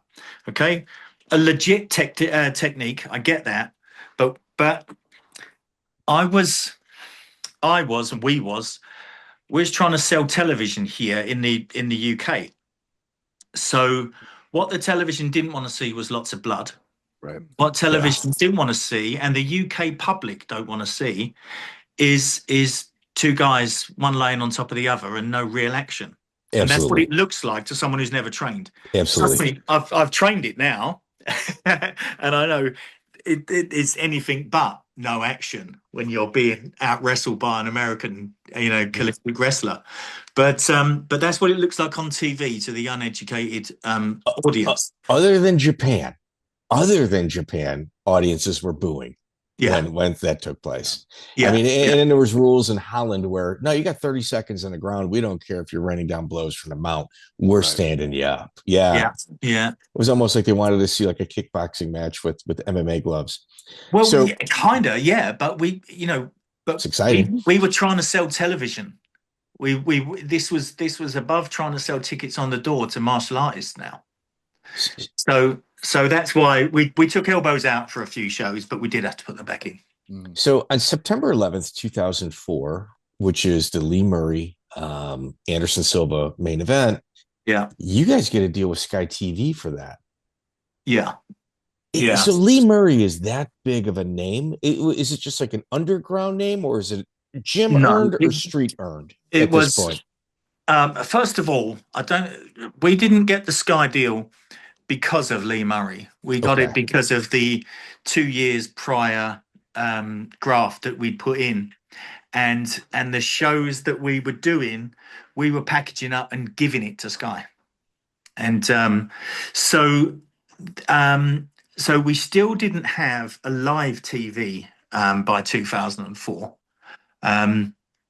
but we did. They were starting to put it on sort of prime time. But I don't think that wasn't necessarily down to Lee Murray's name, with the greatest respect to Lee Murray and Anderson Silva for that matter. That was the 2 years hard work and cash flow deficit that did that, that got us on there. And we were still giving it to them for nothing at that stage. Yeah. So you get Sky TV, you bring in the judges, Jess Loudon, Steve Dempsey, Darren Richardson, and it's kind of a big event. Like, you guys are finally using the Sky TV name because the relationship is changing. And right out the bat, You got Phil Gildia versus Jeremy Bailey. And Yeah. it's exactly what it is you guys didn't want. Yeah. There's the fake tap.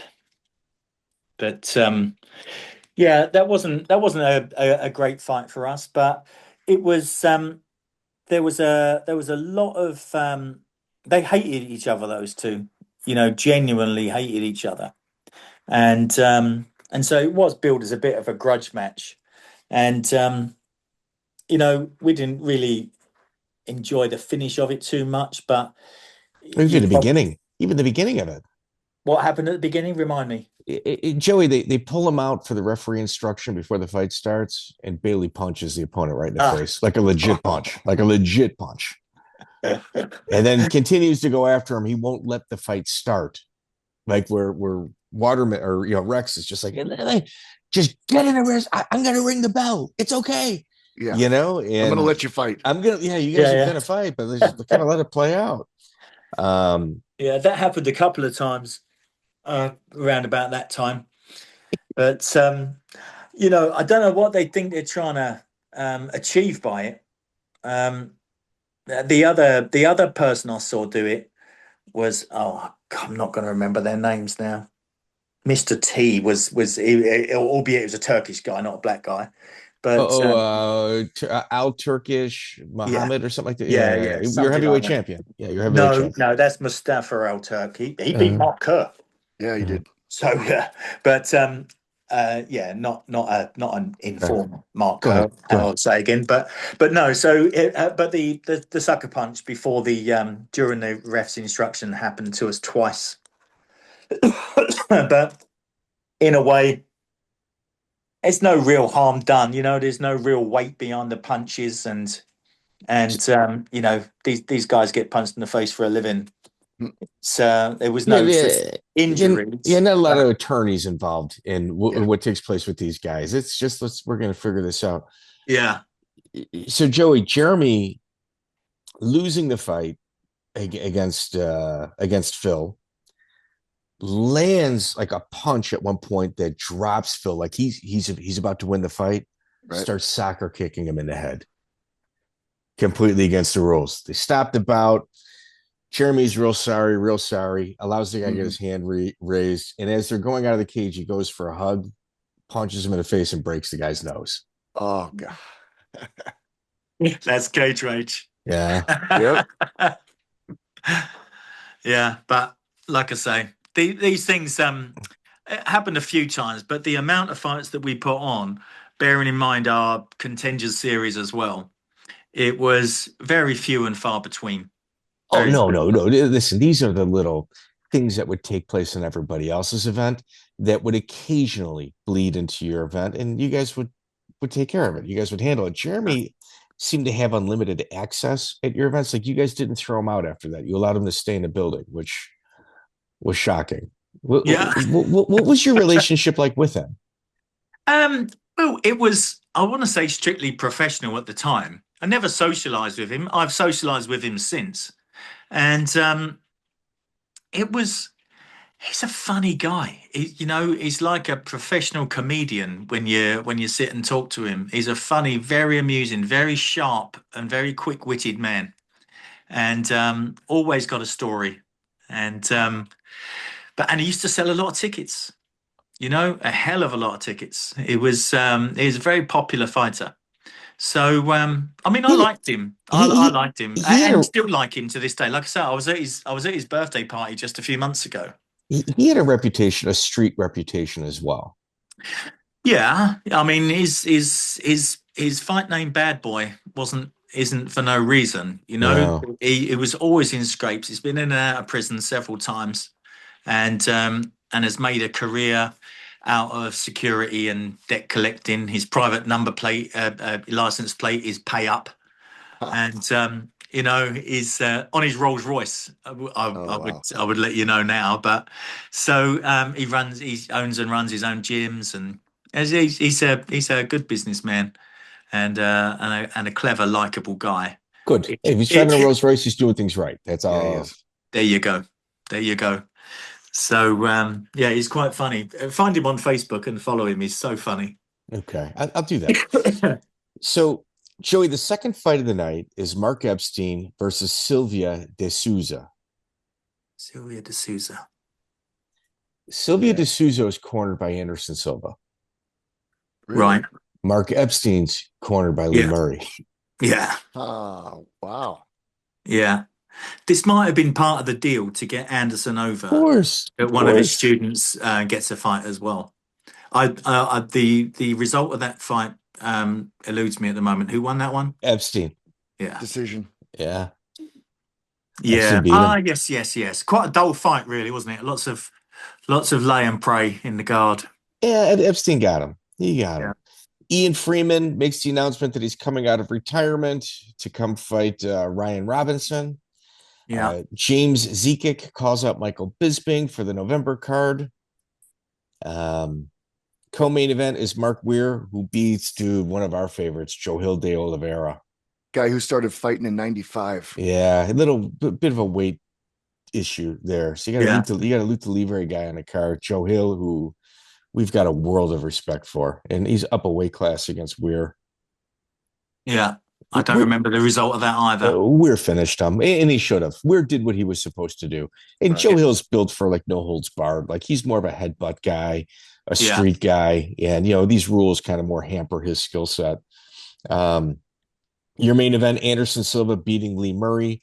They also almost got into a fight at weigh-ins. Yeah. I mean, you've seen this happen 100 times. So obviously, there's always a bit of tension when Leigh Murray's in the zone. He's got an entourage with him of his security guard. Not that he needs security, but they're all either. More security for you. It's security for you. His wrestling gym or whatever. Now, I remember at the weigh-in now, we used to give out the shorts because they had Cage Rage written across the backside, and because that was quite a common view of the higher cameras, just for our own self-promotion. But they had a Brazilian flag on them, a small Brazilian flag. And so when we gave the gloves and the shorts out, and Leigh Murray went, fighting with a effing Brazilian flag on my shorts, and unpicked it and tore it off, and went over to Anderson Silva and threw it in his face. It's only a tiny little flag, but nonetheless. Yeah. And Anderson Silva actually quietly picked it up and put it in his pocket. So then comes the weigh-in. It's a fake weigh-in because everyone's done the cameras. It's a public weigh-in. So then the main event, and there's lots of press there, and there's lots of from opposing camps, and so they're asked to face up to each other, and a little push turns into what's going to be a brawl, and I find myself jumping between the two of them, pulling them apart. I'm holding Leigh Murray with that hand, Anderson Silva with the other hand, and then thinking, what the fuck am I supposed to do now? Nothing. I got two of the world's greatest MMA fighters in each hand, thinking, I'm just a fat old man. What the? In hindsight, you've got the greatest fighter of all time, arguably, on one side, and the greatest bank heist ever on the other side. And you're the thin blue line. That's the picture. Like, that's the picture you want. Between two greats. Between two greats. But so we carried on pulling them apart, and there's lots of yelling from Leigh. Anderson's very quiet, as you know. Yeah. And spoke almost no English at this point as well. So we had to provide him with an interpreter. And so I pushed Leigh Murray and sort of escort him towards the door, and all of his entourage are behind me. And he literally just says to me, "How was that for you, Andy? Was that all right?" Nice. Yeah, top man. That's what you want at a press conference, isn't it? Yeah. So, they all know it's fake. And that happened 3 or 4 times. And each time me finding myself in the middle. It's much like when you see the UFC weigh-ins and you see Dana White keeping the guys apart. What's Dana White going to do if two legit fighters want to fight each other? World-class athletes, So and at the end of the fight, obviously, now Leigh had sold a lot of tickets, hundreds and hundreds and hundreds of tickets. So Joey, Leigh Murray, we got to slow walk this one. It's an incredible fight. Leigh's chin is better than about 99% of the world at this time, because he got caught a few times by Anderson. And Anderson felt Leigh's power, but Leigh couldn't dial it in to really touch Anderson. But Anderson knew what was missing him. So there was a lot of caution on Anderson Silva's side as well. There was. The audience, before everything was being announced, were starting to throw garbage into the ring. Yeah, really. They were close to a riot. Yeah, so they were all closing in on the cage. I was inside the cage, and I went over to Leigh. His corner men were in, and a couple of extras. And I went over to Leigh and I said, "You know you lost, didn't you?" And he went, "Yeah, I know." And I just went, we got to keep this calm. Anderson Silva comes over. Leigh thinks he's going to congratulate him, but Anderson just hands him the little Brazilian flag that he'd torn and threw him at the weigh-in. which I thought, well, I didn't find it funny at the time. I was, oh my God, please, no, I can't have a riot. Yeah, here, you dropped this, sir. You dropped this earlier. Yeah. And so, but Leigh knew he'd been beat fair and square, and Anderson got the win. I went and see Leigh. Leigh Murray didn't live far from me at the time, and I went and see him a day later to make sure he was okay. And he could barely walk through the leg kicks it took. But so Joey, Anderson Silva understood the power that was coming at him. It concentrated on Leigh's front leg, and just took his base away. And that was it. Pretty much decided the fight. Those leg kicks. Yeah, I would say that, because I mean, I would suggest that Leigh hadn't done his Thai boxing training. His Thai boxing or Muay Thai was nowhere near Anderson's level, of course. Right. And that's what won him the fight. Yeah. So, but Leigh was okay. You know, he was at home playing video games the next day. Devastated he'd lost, but it was one of those things. It was, you know, there's I don't think there's any such thing as a fixed fight in mixed martial arts. You know, promoters can carefully match, so you'd be fairly sure of the outcome. You've never seen a Dan Severn fight. Okay, go ahead. Dan Severn fought for us. Yeah.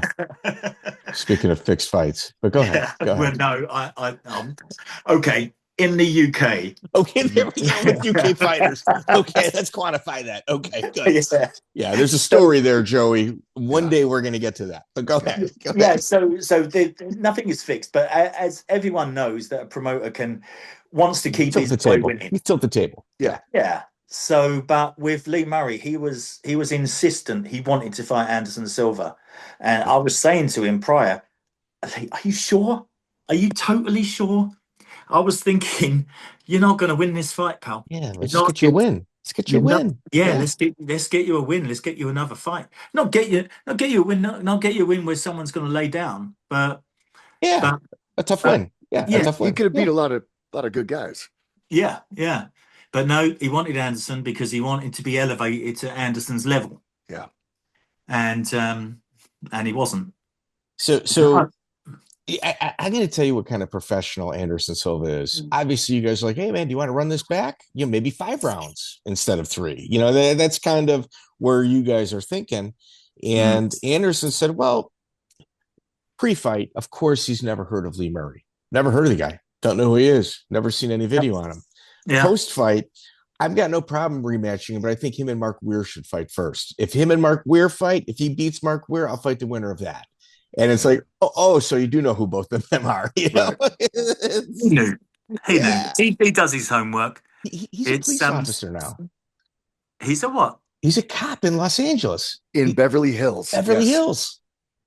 Who? Anderson Silva? Anderson Silva, yes. Yes. No, I think he's like a volunteer reserve, but yes, he went to the academy. Okay. Yeah. Okay. Good for him. Yeah, his English is good. I'm not resisting his arrest. No. Yeah. Do you got a couple more minutes, or do you want to carry this on a different day? It's up to you. I got a Oh, couple dude, more we're in. minutes. I mean, we're in, dude. I mean, that's Well, like, I got another, just a very quick, interesting story about uh-huh, Anderson Silva while we're uh-huh. on the subject. I know it's a few events later, but no, in fact, the next time Anderson come and fought for us, he fought Tony Strickland. Yes. Yeah. Have you seen that fight? So Yes. The Yeah. elbow. yeah, so Tony Strickland is a Thai fighter. Is a Muay Thai guy, which of course is Anderson's first background. And that wonderful upward spinning elbow that he knocked him out with, Anderson demonstrated that on me at the weigh-in and said, "This is what I'm going to win by." Wow. Yeah. Dude, there's certain people that are just, they're in the matrix. Like they're just in the, it's like whatever math you got going on, you're doing geometry and they're doing advanced, Yeah. quantum physics. Yeah. And of So, course, Dana White was ringside and signed him. Yeah. quite an honor. Quite an honor. Yeah. So Cage Rage 9 was for Sky, and the majority of the fights took place on the event, or the majority of the fights took place after I think that was your first live Sky event, me guessing. Okay. I'm not quite sure which one first went live, but I think it's this one because Brad Pickett, when you listen to their post-fight interviews, Brad Pickett, who knocked out Stuart Grant in 17 seconds, his response is, well, thanks everybody for sticking around. You're not sticking around if you're on the undercard.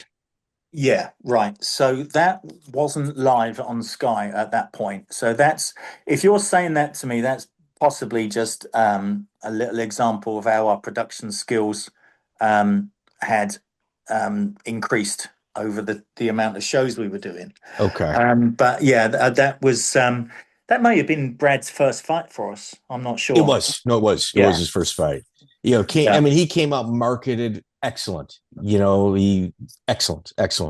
Well, he was the second one that I sponsored, and I put on a salary.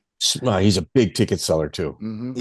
Yeah. So he was big back then, and before he got famous. So he was one of our biggest ticket sellers, like direct. Yeah. And Jake Bostwick too. Jake Bostwick was another guy that sold a lot of tickets. Pickett, Bostwick, Daly, they all were, even Lee Murray, they were smart. They would go supplement their training in the United States. Yeah, well, because Paul Daly was the third one I sponsored, and I paid for him to go to American Top Team. So both Brad and Paul Daly went there on Cage Rage money, really. So Cage Rage 9's got the debut of Brad Pickett, debut of Alex Reed. You got Paul Daly versus Jess Loudon, who's Jess Loudon after this was like telling everybody he's done fighting. And then he goes on and has a UFC career. Yeah. Yeah. He never, you guys matched him so stiff. He did. Babalu fights Cyril Diabate. Brazil versus France. Michael Bisping knocks out Mark Epstein in a rematch. Those two did not like each other. No. I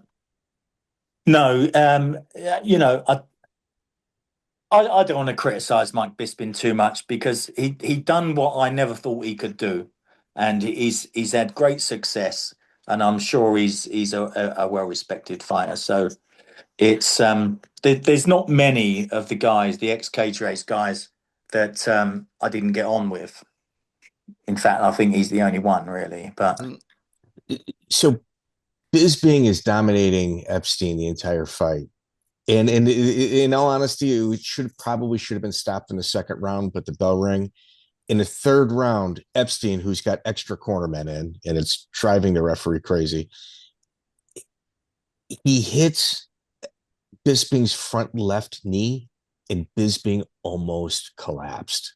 Yeah, a few more leg kicks. I think Epstein would have finished the fight. Yeah, over.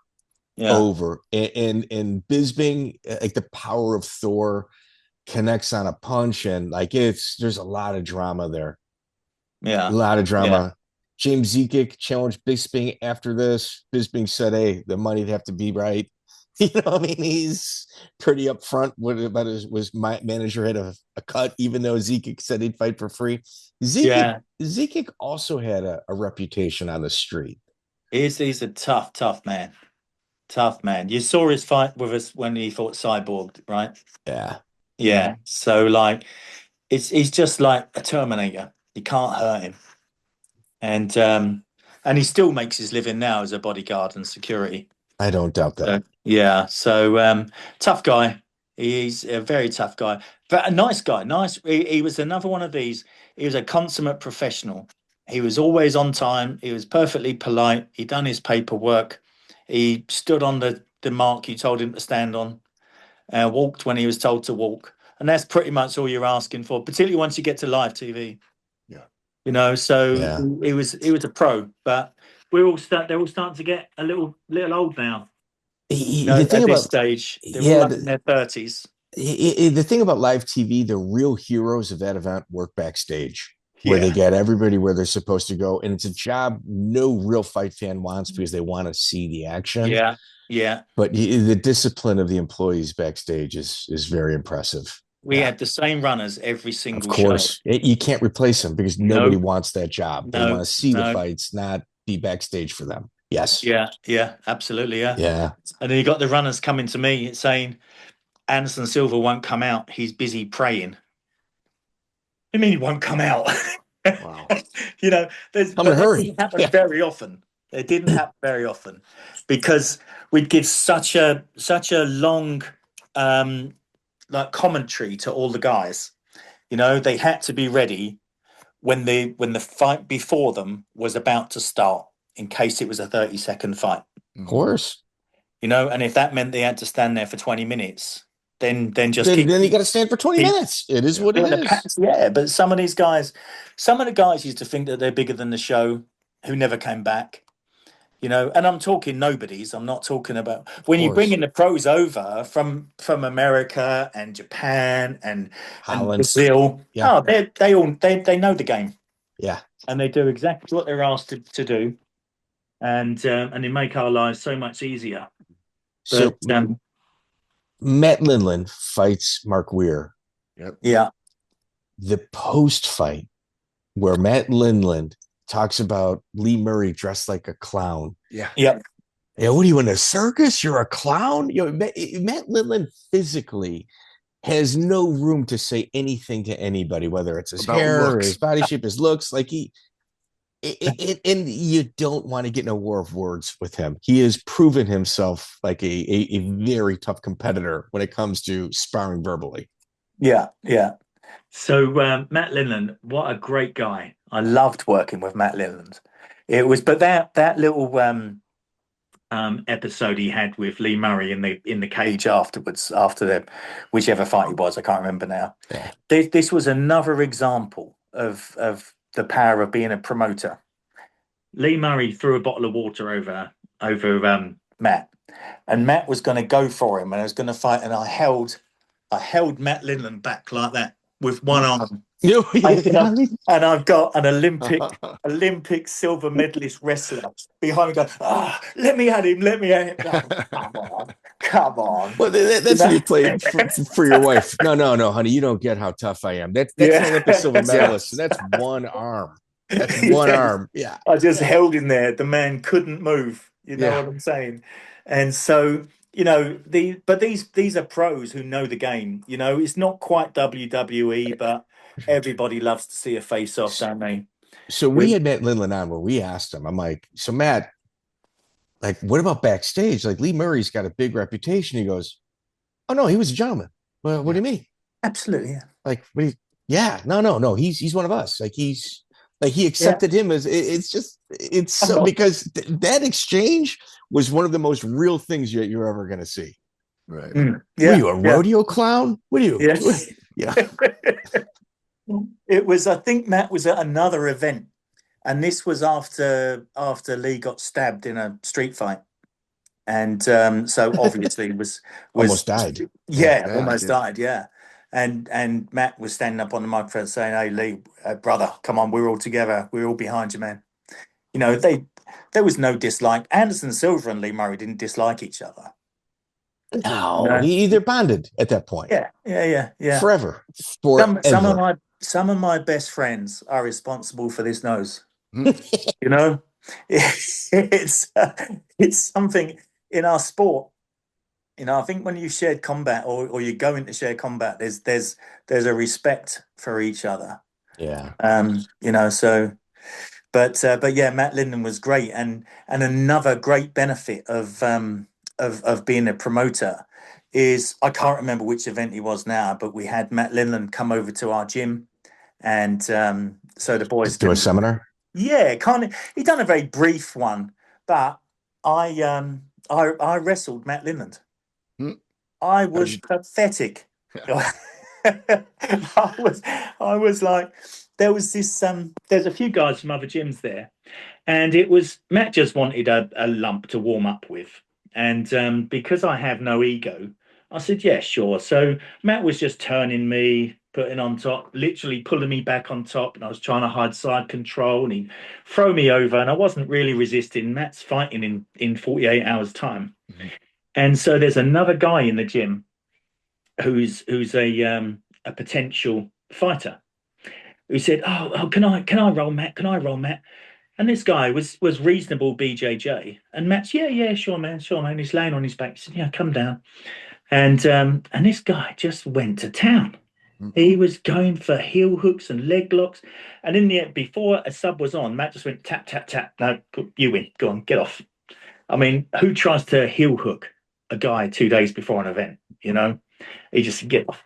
And his trainer, and I can't remember his name, begins with J. Is that Robert Fallis? No. Trainer begins with J. I'm pretty sure. Team Quest begins with J. Joey, come on. To say he was Jay Varan. No. Because you may have been over Extreme Couture. Damn, I thought I had it. Yeah. Go ahead. I don't suppose it will help if I say he's an athletic-looking guy with 2 cauliflower ears. From Team Quest. Come on. So he rolled with a guy and just stubbed him, bang, bang, bang, subbed him 3 times and get out of it. Didn't say get away, but like, don't be silly. You're not at this level, son. Right. But what are you doing? And but Matt is like the coolest, most laid-back guy I've ever met. Really good guy, but he let us down. We had him booked for another fight, and I think only a few days out, he took a better paid fight and just dropped. Yeah, I can see that. That's a wrestler mentality. Yeah, But you know what? He was coming to fight. I don't want to say how much he was earning, but it wasn't a lot. He didn't have a lot else on, and I think he could. He was offered like a $30,000 fight. And he said, "What would you do?" Fair enough, go take it. We were all about the fighters as much as the business. Yeah.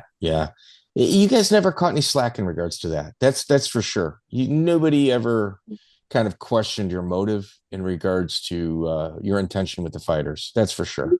We always let the guys go. We didn't tie them up in long contracts because or sue them. You never sued anybody. Yeah. No. So. Where we got our names, like Anderson Silva, Matt Lindland, and Babalu, and some of the other guys, where we got them from is that they recently lost at top level, and they needed a win. Yeah. So although there was no fights like fixed, they knew if they come to us, they would get back on their winning ways. Yeah. Good. So when Anderson, he was our champion. When Anderson got offered the UFC contract, he goes with our blessing. Yeah.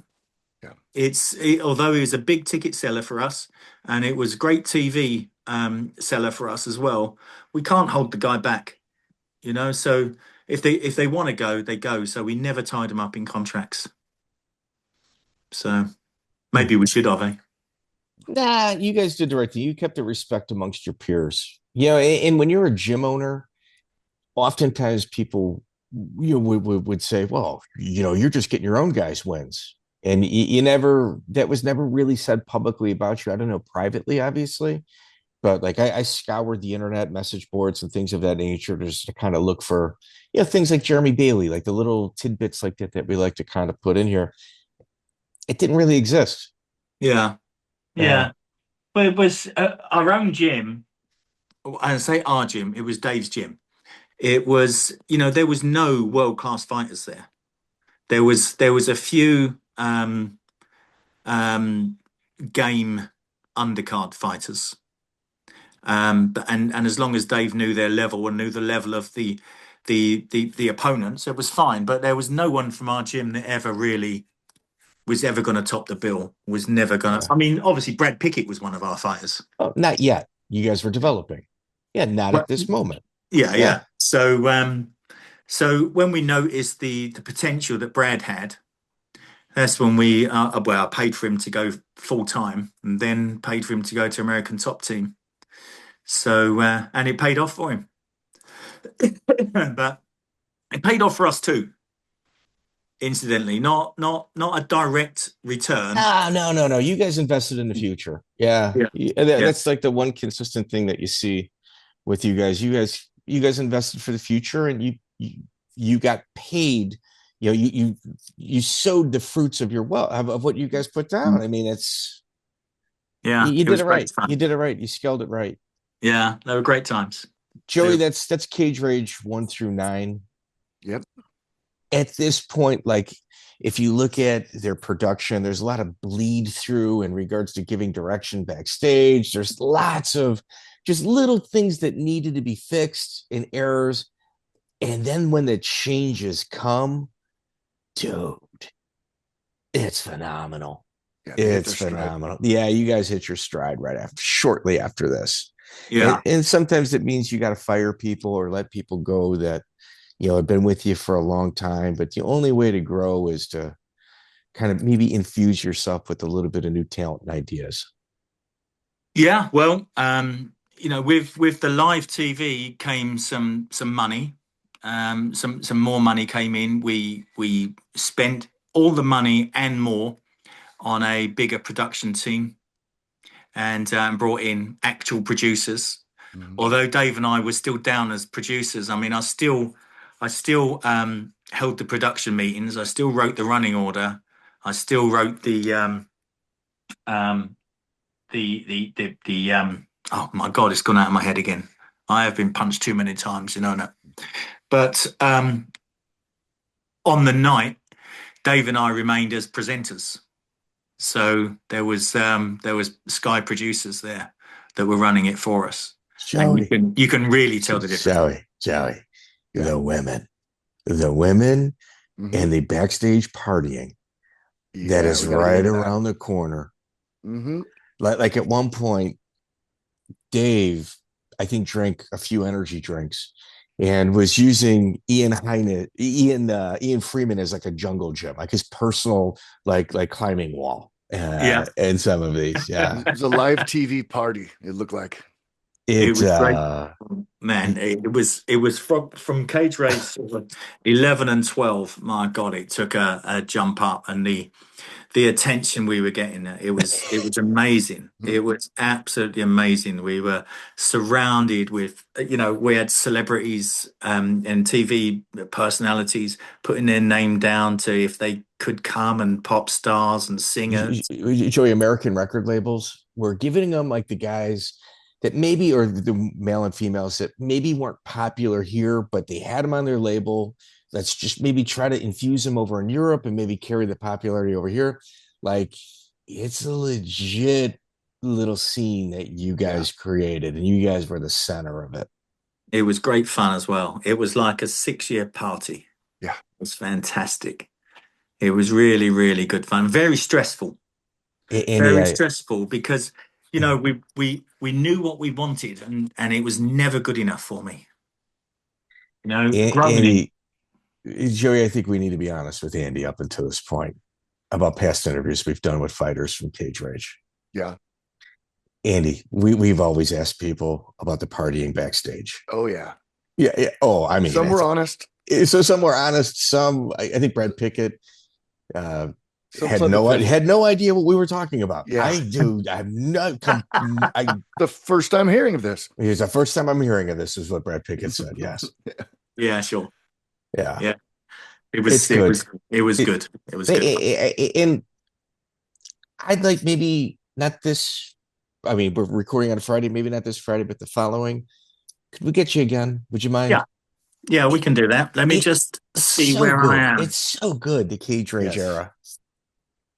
Needs to be recorded. Yeah, we did this with Elite XC as well. Yeah. We finished with Elite XC, and I think we're gonna finish with you, maybe hit WEC or the IVC with Bottarelli. I think we got to go back to Bottarelli again. Yeah. I've got a lot to say about Elite XC as well, but we get there. We're going to let you. Yes. In two Fridays' time, gents, I'm in Turkey. Okay. Do you want to go after that? After that being the 5th. Yeah, I can do that.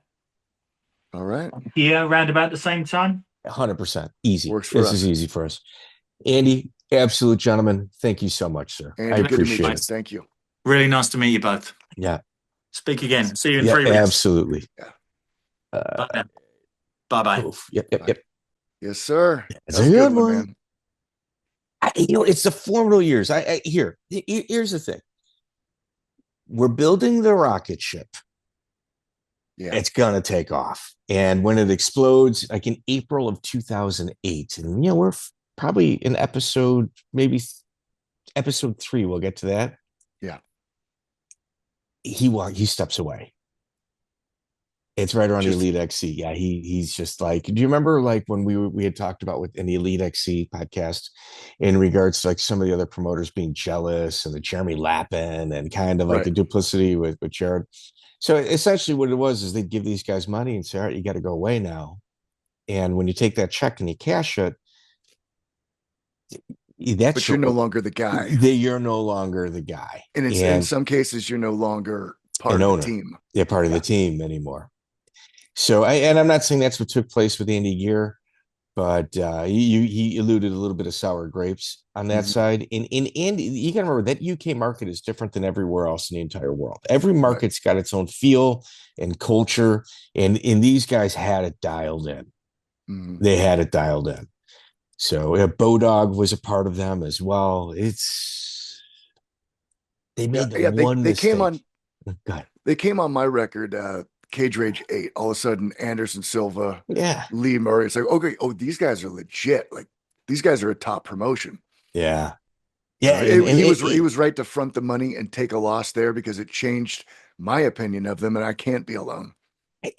I rolled my eyes when I heard that. I'm like, Murray kind of got a lucky win against Rivera. Okay, good. He worked out with Milicic and stuff like that. But from all the accounts I had heard, his wrestling wasn't very good. And he got pounded quite a bit, but was a nice guy. We've had that reiterated on our past podcasts. Right. I would be rolling my eyes going, man, Anderson Silva is going to murk this guy. Yeah. And when I saw it went to a decision, I'm like, and it wasn't like a wrestle fest. Right. It elevated the entire European market, like for the United Kingdom, from the United Kingdom. Yeah. Good stuff. Good Absolutely. Stuff. All right. So Mark Schultz, we're going to dial him in. We're probably going to record with Mark Schultz next week. I'm in. We got to get him. Yeah. I want to do a different approach than we did. We're going to probably have some of the same questions because we've got a set format. But I think if we work him and his brother in from the early ages and days, and then kind of formulate through college, the one thing that I never really spent enough time on was Foxcatcher with them. And there's a couple documentaries out that I've got to complete. And when we get to that Foxcatcher portion, he's going to be asked questions that he's never been asked before. And I think if we combine that with a proper Schultz brothers timeline, he's in, we're in, it's going to be, obviously there's going to be some bleed in with some past questions, but I think we're going to come to conclusions with him that a lot of people maybe may or may not agree with. Like my belief was that he's a better wrestler than Dave. Dave may have been like more accomplished in regards to awards that he has won. But if you look at the two wrestlers and their background and kind of like their histories, Mark eventually at their peaks was the better wrestler, which is wild. I don't think Mark is going to agree with you on that one. I don't think he'll accept that, but there's an argument for it for sure. Yeah, it's going to get brought up. Yeah. And like, I'm going to bring up the names of the wrestlers where one struggled with and the other didn't. And you got to look at it this way. Dave was a technician Yeah. Mark was a power guy. It's two different styles of wrestling. Very. And you got two of the greatest in the same household doing that every single night against each other. So they became the best at what it is that they were in their styles and their conflicting styles, which is unbelievable. Joey, that was good. Another good one. I will see you next week. Absolutely. All right, Papa. Do your thing.